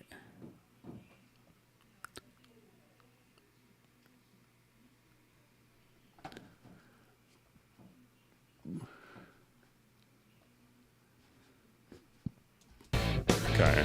Let's have a good time. I never promised you. Okay, so let me just reread it again. So you're going to make a dub feedback loop on an aux delay bus where I feed the channel delay bus to a delay channel send like I used to do. So if you want to feed like the delay channel to the, you'd have to have it, if so with this, I think what you want to do is to kind of delay the delay, kind of take the delay channel and kind of do that. So, I think Cubase prevents that so that you don't have an audio feedback loop. So good thing. But, I can see where some people maybe, want to be a little more creative with that. So I think Cubase prevents so if I wanted to come here, let's say to, so let's say I have like the vocal here, and I'll just do a quick little loop of this section here. So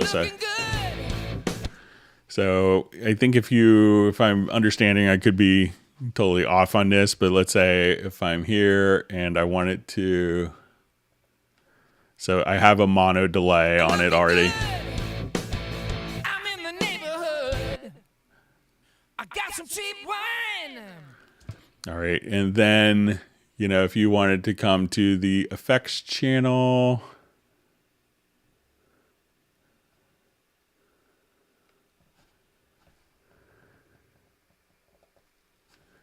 all right, so let me just,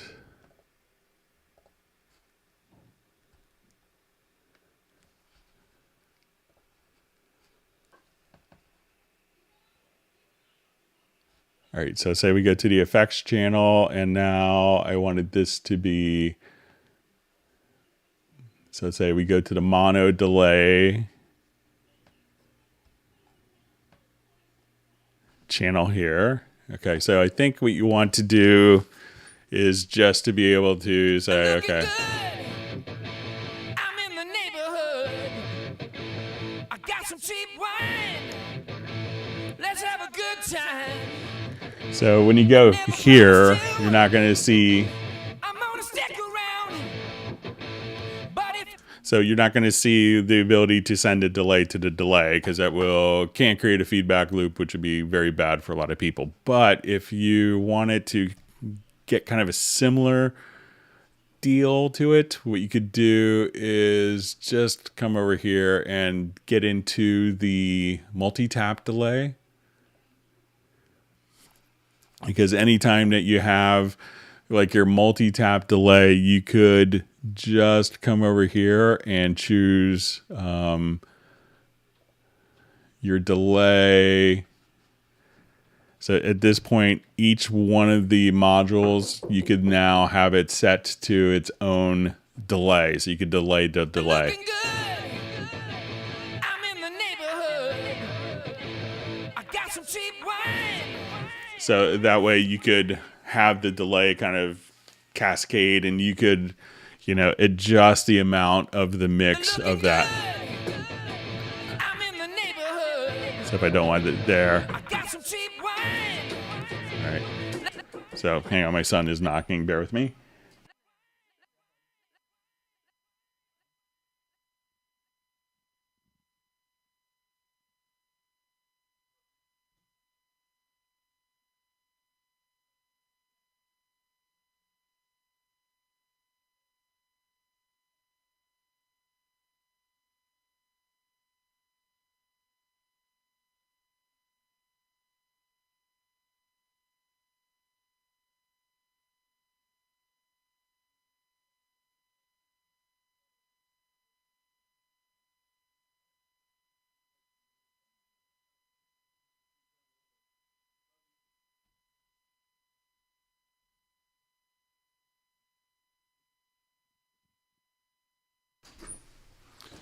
So let me know if that makes sense. But you could try, here you could, even get into the different taps and have a delay on a delay or a delay on a particular tap as well. So you could kind of create those kind of feedback kind of loops. So you could give that a quick try. Let me know.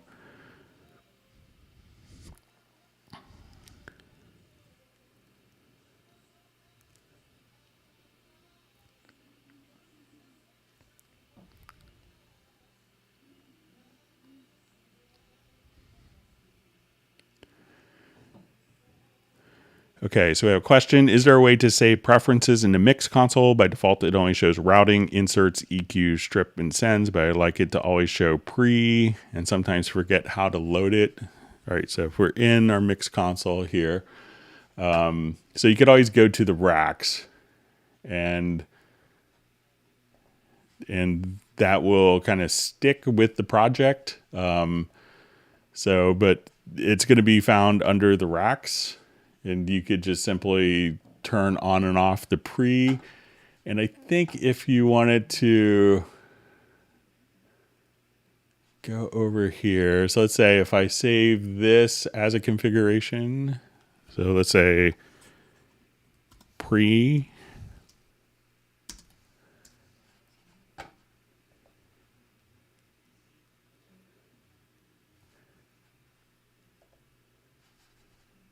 I'll just update this configuration.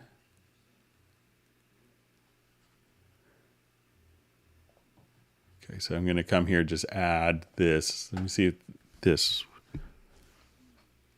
All right, so we'll call it pre. And then we'll disable that.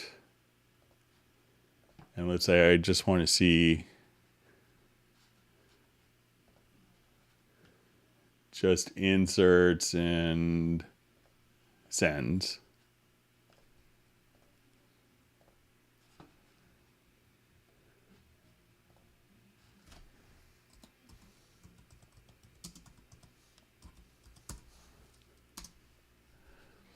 All right, so let's see if this, yeah, so when you save your channel configurations, all of those will be stored. So you can say, I just want to see my inserts and sends. I want to see my pre.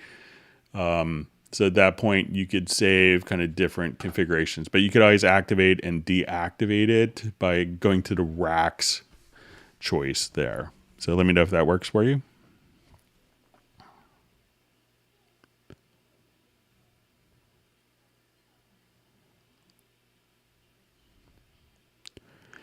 All right, so we see Alexander Plasko saying he's still lurking and still learning. That's good. That's perfectly fine.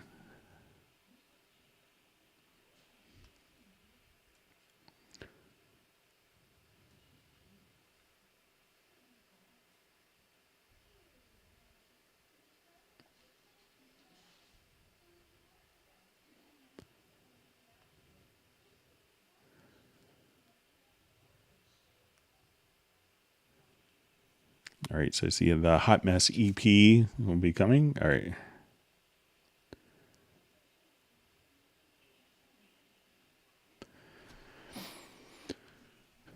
Okay, so whenever I load MIDI files into Cubase, it loads Hallion, which I prefer, but after it loads Hallion, there is no way to delete Hallion after it automatically loads. Can you show how to delete after?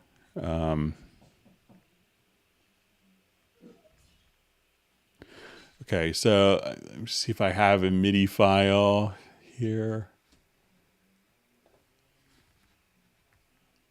Or I'll just create one because I don't think I have one.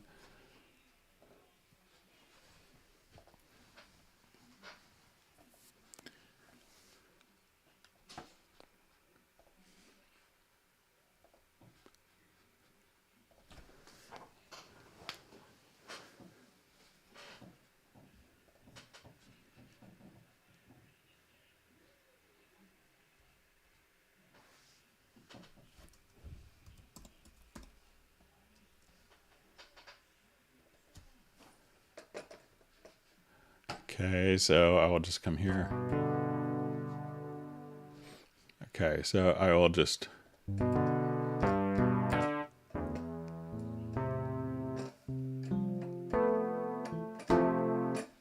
right, so I will now export this as my MIDI file.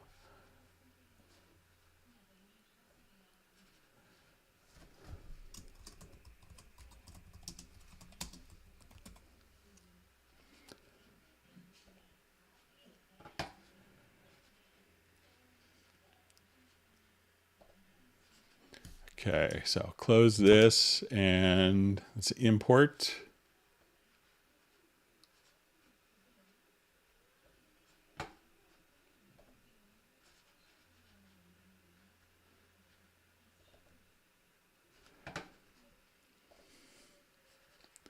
Okay, so now we see this going to load up the VST instruments and Italian Sonic. And as we come over here, we can go to your VST instrument rack on the side here. So if you can just click on VSTI and then just choose no instrument. And then you could kind of have that automatically routed. So once that's loaded up, just go to your VSTI rack here on the right-hand inspector and choose no instrument.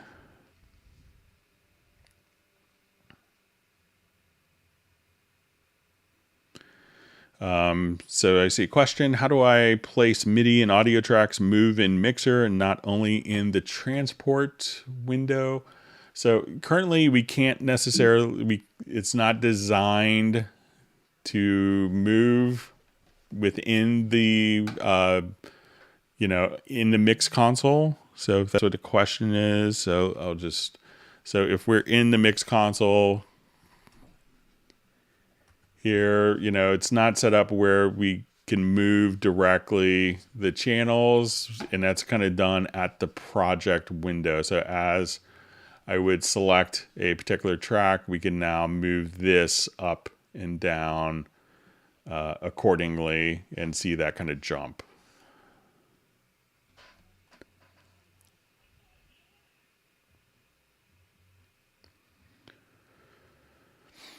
Okay, question. I am using an Apollo with my MacBook Pro trying to play my mix through my computer speaker, but I can't find a way to do that with the Apollo connected. So probably what you need to do, it should work the same way with an Apollo connected or not, is just if you want to play back the mix, you could temporarily just kind of switch, go to your device or studio menu to studio setup, select the audio system at top, and at this point now just choose your built-in audio, and then the audio from Cubase will not be processed through your Apollo and will go directly out of that. Now it could be that the Apollo, I don't have one. I imagine there's a possibility that for it to use its DSP processing that it needs to also be the audio interface. So on the Mac side, what you would need to do is come over here and go to, you see audio MIDI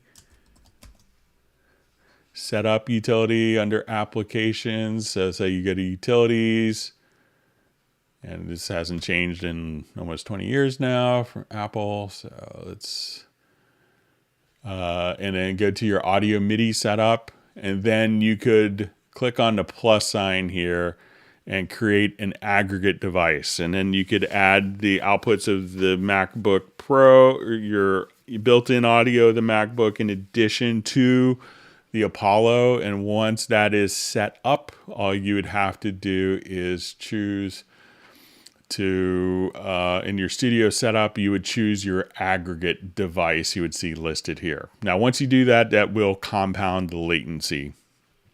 Just a little warning with that. So you probably would need to do a, an actual aggregate device.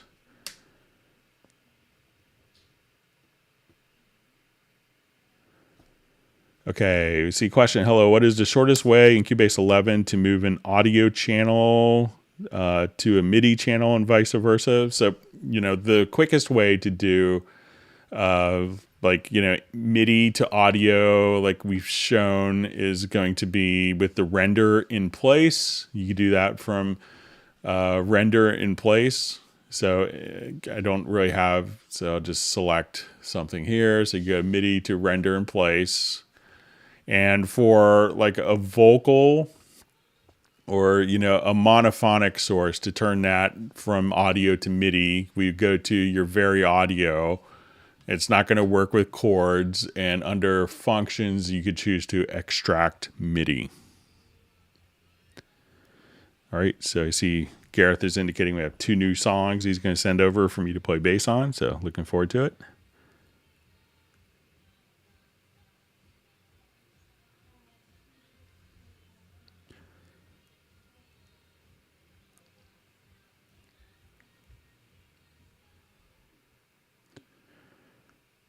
Okay.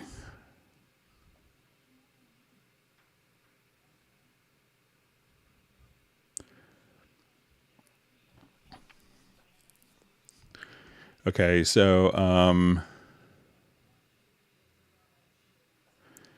okay, so I just see, hi Greg, can I render in place selected group or folder? Like right click on group track and render it in place with a couple of clicks. So, you know, the group track doesn't actually have audio present in it.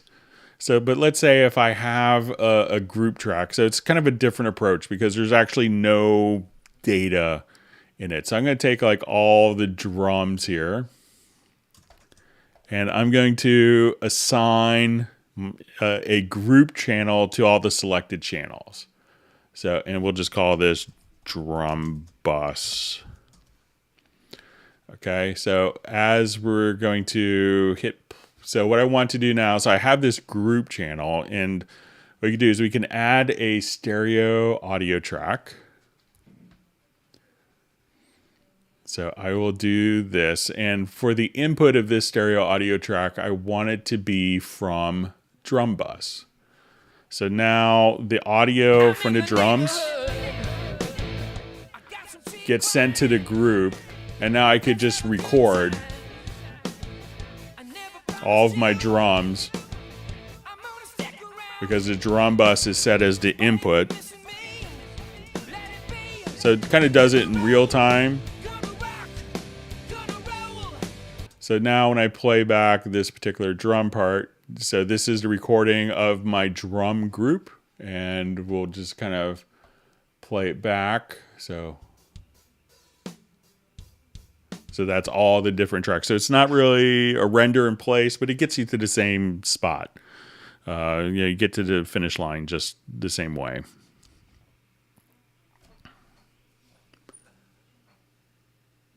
Okay, we're doing okay on time.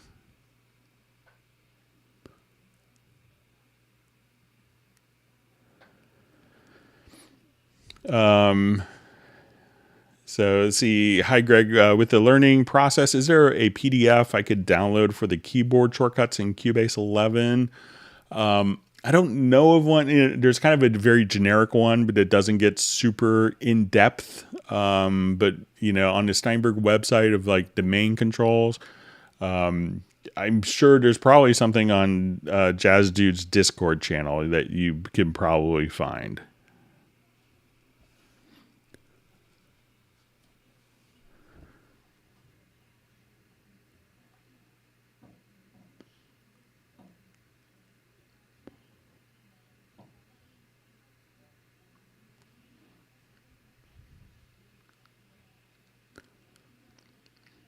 Okay.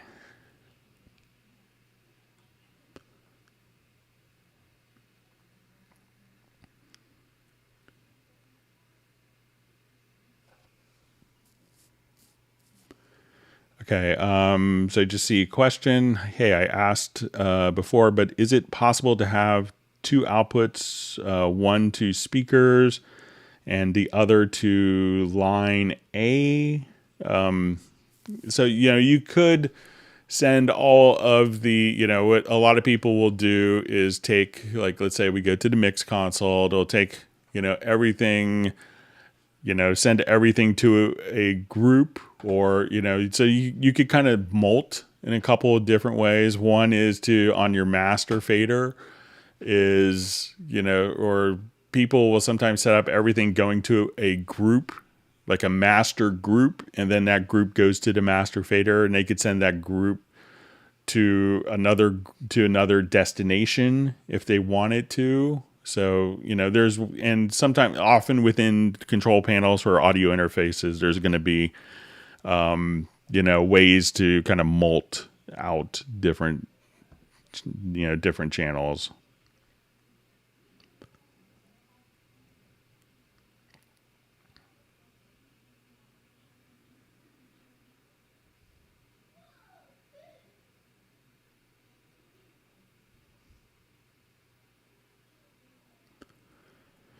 All right, so I see from ProWash DFW, Cakewalk headed out the door at my studio. Cubase looking better, so that's great. We'd love to have you in the Cubase family.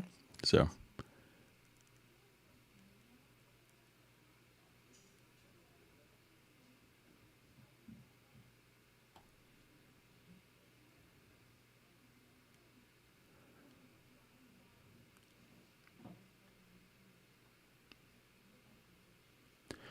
okay, so just seeing can't drag and drop help from John Neves. So maybe if you could let me know exactly what you're trying to drag and drop, that could be helpful.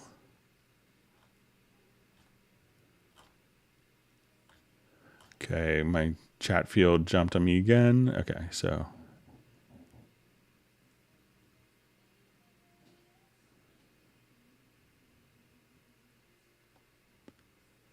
To see from ProWash DFW, it's free now. Did not used to be, but they do not have gatherings such as this. So,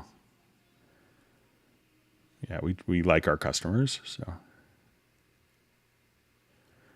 all right. So we have Futuro Sonic from Portugal checking in. He's been with Steinberg since Pro 24. Great to have you on a Hangout.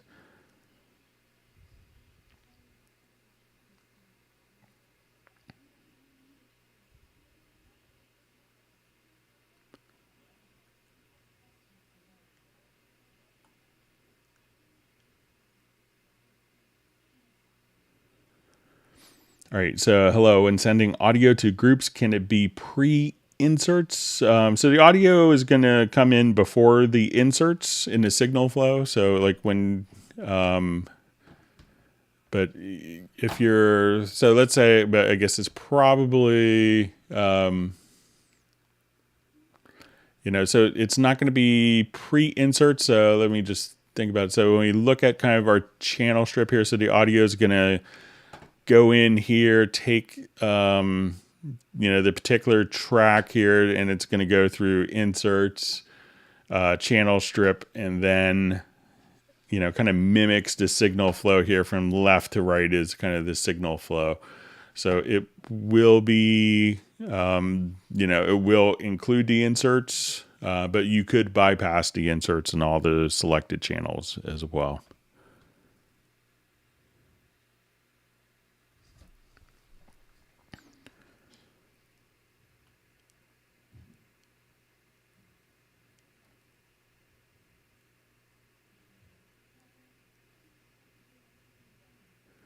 All right, so you see Jeff Stabelski saying he had the EMU 0404 sound card from around 2005, and you got Cubase with that.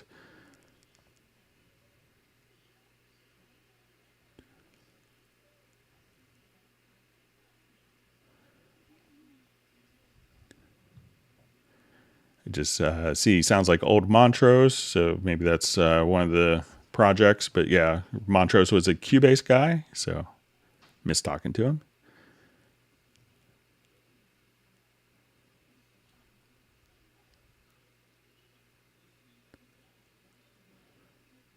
See, comment that the multi-tap delay is pretty wild.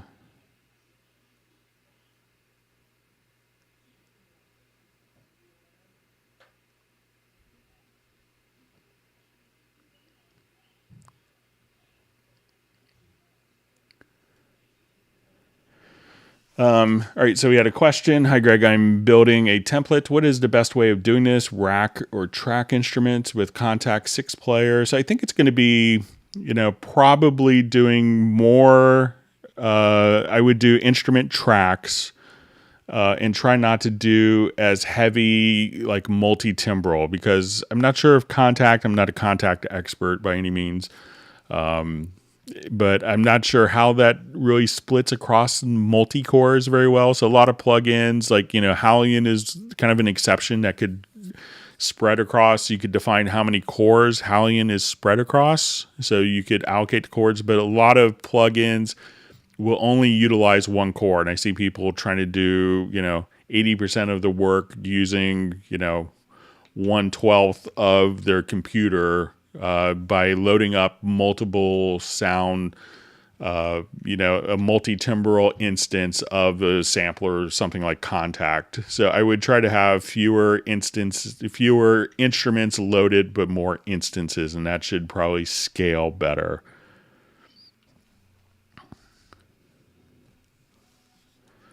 All right, so I just see, can Cubase be run fluently on a notebook as well, guys? 16 gigs of RAM. So I'm running on a notebook, and generally all of my demos I do are all notebook-based. My current MacBook Pro that I'm using here has 32 gigs of RAM, but I still, like, my demo PC has 16 gigs of RAM, and it's run like a champ.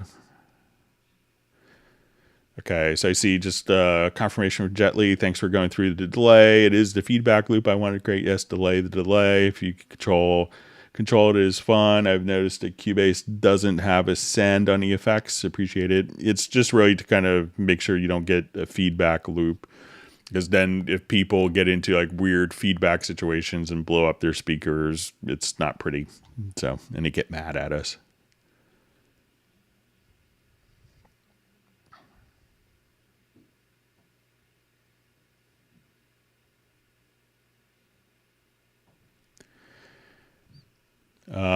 So I just see, hey, is there a link for listening to the new loops in Cubase 11? Sometimes they may not do it so much. I mean, I think you'll be able to try a trial version soon, but sometimes if we made just a YouTube video of auditioning every single loop, someone would just be able to extract that and have access to all the loops. So I think that's why there isn't kind of a total walkthrough of like, here's every single loop, just kind of to make sure that people don't kind of borrow them without a license. Okay, so hi, is there a render in place setting that retains audio and mono? Yes. So when we have just a mono file here, so let's say I wanted to take like this vocal, and we discussed this a little bit earlier, but I would do a render in place, and then just choose to do like dry or channel settings. So if I choose channel settings, we'll render it. I'll take that, and our mono has been rendered as a mono file. All right, so I know we had some questions. We had a few questions that were sent in. Let's get to those before we run out of time. Thank you, everyone, for wonderful questions. I think it's a really fun hangout, but let's take a look. So we had a question. What is the best practice of working with folder and group tracks together? So I think some programs kind of merge these. But, when we're doing this in Cubase, we could really think of, the folder track as being just like organization on the project window. It's not going to contain any particular tracks. I'll show this in another project. So it's not really intended to do processing, or, it's not function as a group track, because you may have different elements in a folder track that, don't make any audio sense. So you may have automation, you may have tempo tracks, you may have all sorts of other things. So what you can do, and I think there's a preference for this. So let's say if I have all of these and I've moved them out of the folder. So say I'll take all these tracks, so we could think of a folder track as like the desk drawer where you put all your loose items. So, and you open up and close that desk drawer, but the audio processing is kind of a different separate entity. But I think if we come over here, one of the macros I believe that's included is to selected tracks to new folder and add group channel. So I could take all my drum tracks here and just say, okay, we're going to call this, drum bus. So now they've been put into a folder and they're all created in this drum bus, and this bus is within the folder itself. So we could think of it as kind of two separate entities. Okay, the question. I am Marion, and I'd like to know if the following situation is a bug or there's some settings I need to tweak to have Cubase perform the way I want. I assigned some chords to chord pads. I changed the voicing of every chord pad to fit my taste. I drag and drop the chords from the chord pads to the chord track. Unfortunately, the voicing settings of the chords are not preserved when playing back the chords on the chord track. All the voicings are reverted to their root positions. Is it possible to keep the voicing settings after dragging and dropping the chords from the chord pads to the chord track? If I drag and drop the chords from the chord pads to a MIDI track, all the voicings are preserved, and the chords on the MIDI track sound the same as the ones on the chord pads. So that was my question. Now I'm reporting what I think is a bug. Sometimes it's impossible to drag and drop chords from the chord pads to the chord track. It happens with just some pads, not all of them. In order to make it work, I need to close and reopen the lower zone, then it works. So I haven't run into any issues with this, but let me add a chord track at the top. So I think that the intention of when we do the chord pad, at the top of our project here is that these chords are kind of, not necessarily voicing specific, but actually, just what an E chord is. And when we do editing, we do different parts. It's within the E chord, but it's not necessarily defining a particular chord voice. And when we drag from chord pads to, a MIDI part, that the voicings that were set up on this particular chord pad. So let's say if I just want to drag and drop that, I come here, we drag and drop so that these can have their chord voicings, but the chord track is supposed to be kind of almost voicing agnostic, and the voicings could be applied to a particular MIDI track. So let's say if we have an instrument track, then we could have independent voicings for, so if this was a piano, I could go to the chords and then we could set up, voicings based on the individual track as opposed to this. So the chord track itself is kind of, think of voicing independent, whereas these chords, if I drag this out, will kind of comply as expected, but it could be overwritten for playback purposes and different editing purposes for different voicings on a track by track basis.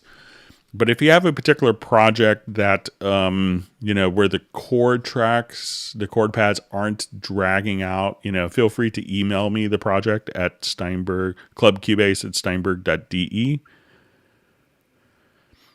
All right. And then we had a question about how to do quick guitar strum kind of effects. So let's say if I'm just here, so let's say I will have how to create. So let's say if I wanted to do some chord voicings, so say I just have, and I don't have an instrument sound loaded up, but we'll see it in just a second. All right, so we have long chords, and we wanted to do maybe more arpeggios based for those different chord voicings. So what we could do is just use the trim tool, which is the fourth tool here. So a lot of people don't know this, and if you hold down, I think it's Alt or Option, that let's say Alt or Option, that you could just very easily just kind of create, little kind of arpeggios, just kind of like that. So if you wanted that to be shorter or closer, you could do that, or kind of spread out. So, play around with the trim tool in the MIDI editor, and then you won't have to set up like really complex, unnecessary. And you could also kind of trim the back end too. So if you just do that, or just kind of trim, so going, so you could do some really fast kind of guitar strumming stuff with that.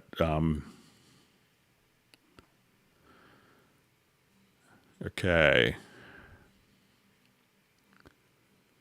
Okay, so I think we covered David's question about contacts. Let's jump back to our live feed. Thanks again for all the great questions.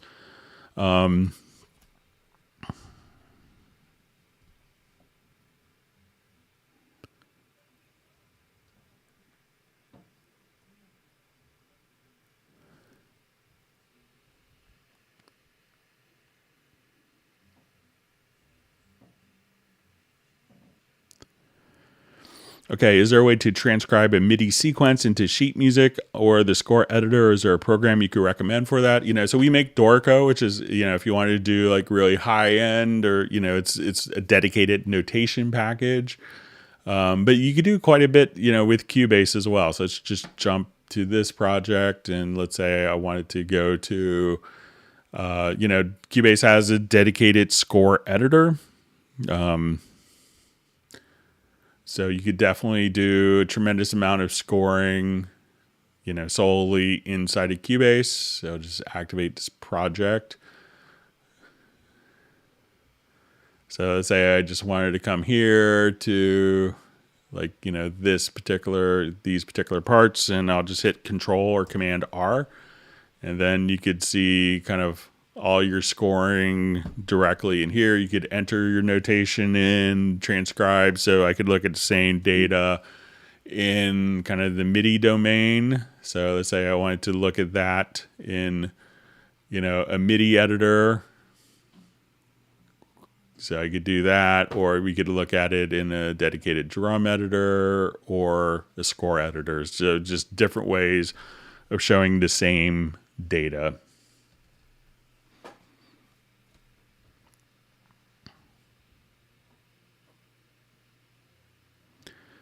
All right, and just seeing a great point by Tim Weinheimer, says, when learning Cubase, don't be afraid to make mistakes. That is how you learn. Make a project. They're going to be made as a learning experience. Remember that you can undo a mistake and say project is different. So it's great advice. So, we're not setting off a nuclear bomb if you make a mistake. So.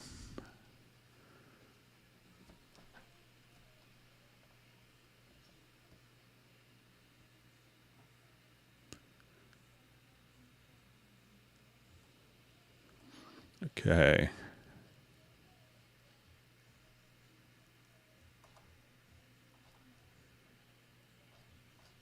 All right, my chat field jumped on me. Let me see if I can navigate quickly back.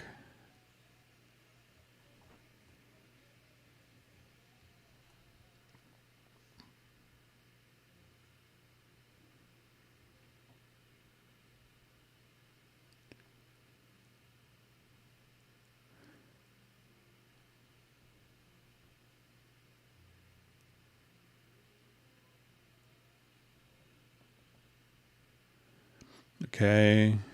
All right. So we see from Leonardo Sant. Hi, from England. Thank you again, Greg. You're welcome. Let's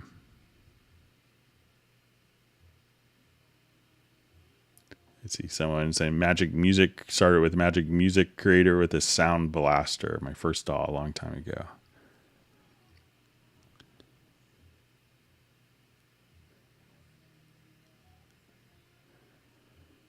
Yeah, so I see Reason goes way back. I knew a cousin who had cracks to all that software 14 years ago. So actually the guys who started Propeller Heads were actually, Ernst used to actually write the manuals for Steinberg. So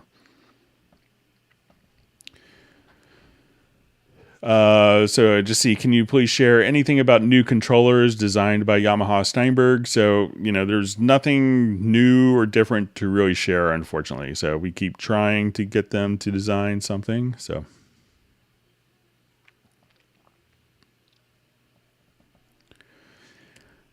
So when creating a group channels for mono tracks, is there any benefit to using a mono group instead of stereo? A lot of times people will take mono tracks like background vocals that are panned independently. So if you put those into a mono group, you would lose the benefit of the panning. So that's when often people would would actually do like a stereo group for a collection of mono tracks if you have panning involved. If everything's kind of panned straight up the middle, it's not as critical, but that's, a lot of times people will do panning, on drum tracks, toms, and stuff like that.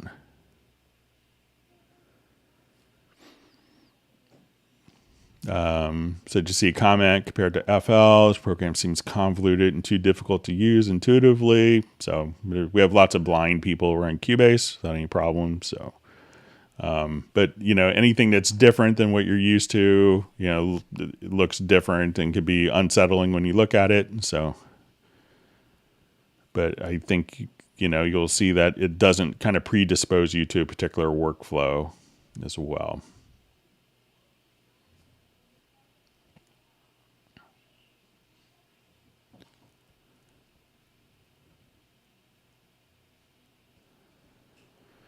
Okay, so question, do you have any USB hubs for newer Macs that work well with Mac and eLicenser? I've had to buy 2 USB hubs for the dongle, but both brands didn't work. I've probably had 6 or 7 different hubs. I've had the hubs die over time or their connection lose. For my kind of travel hub that, has like an Ethernet, an HDMI, a couple USB ports. I think it's a J5 Create is one that I use that, seems to work really well for most people. So, but I have just a generic one. I have 2 generic ones connected to my MacBook Pro now and don't have any issues. All right. Great to see Grant Nicholas on Hangout.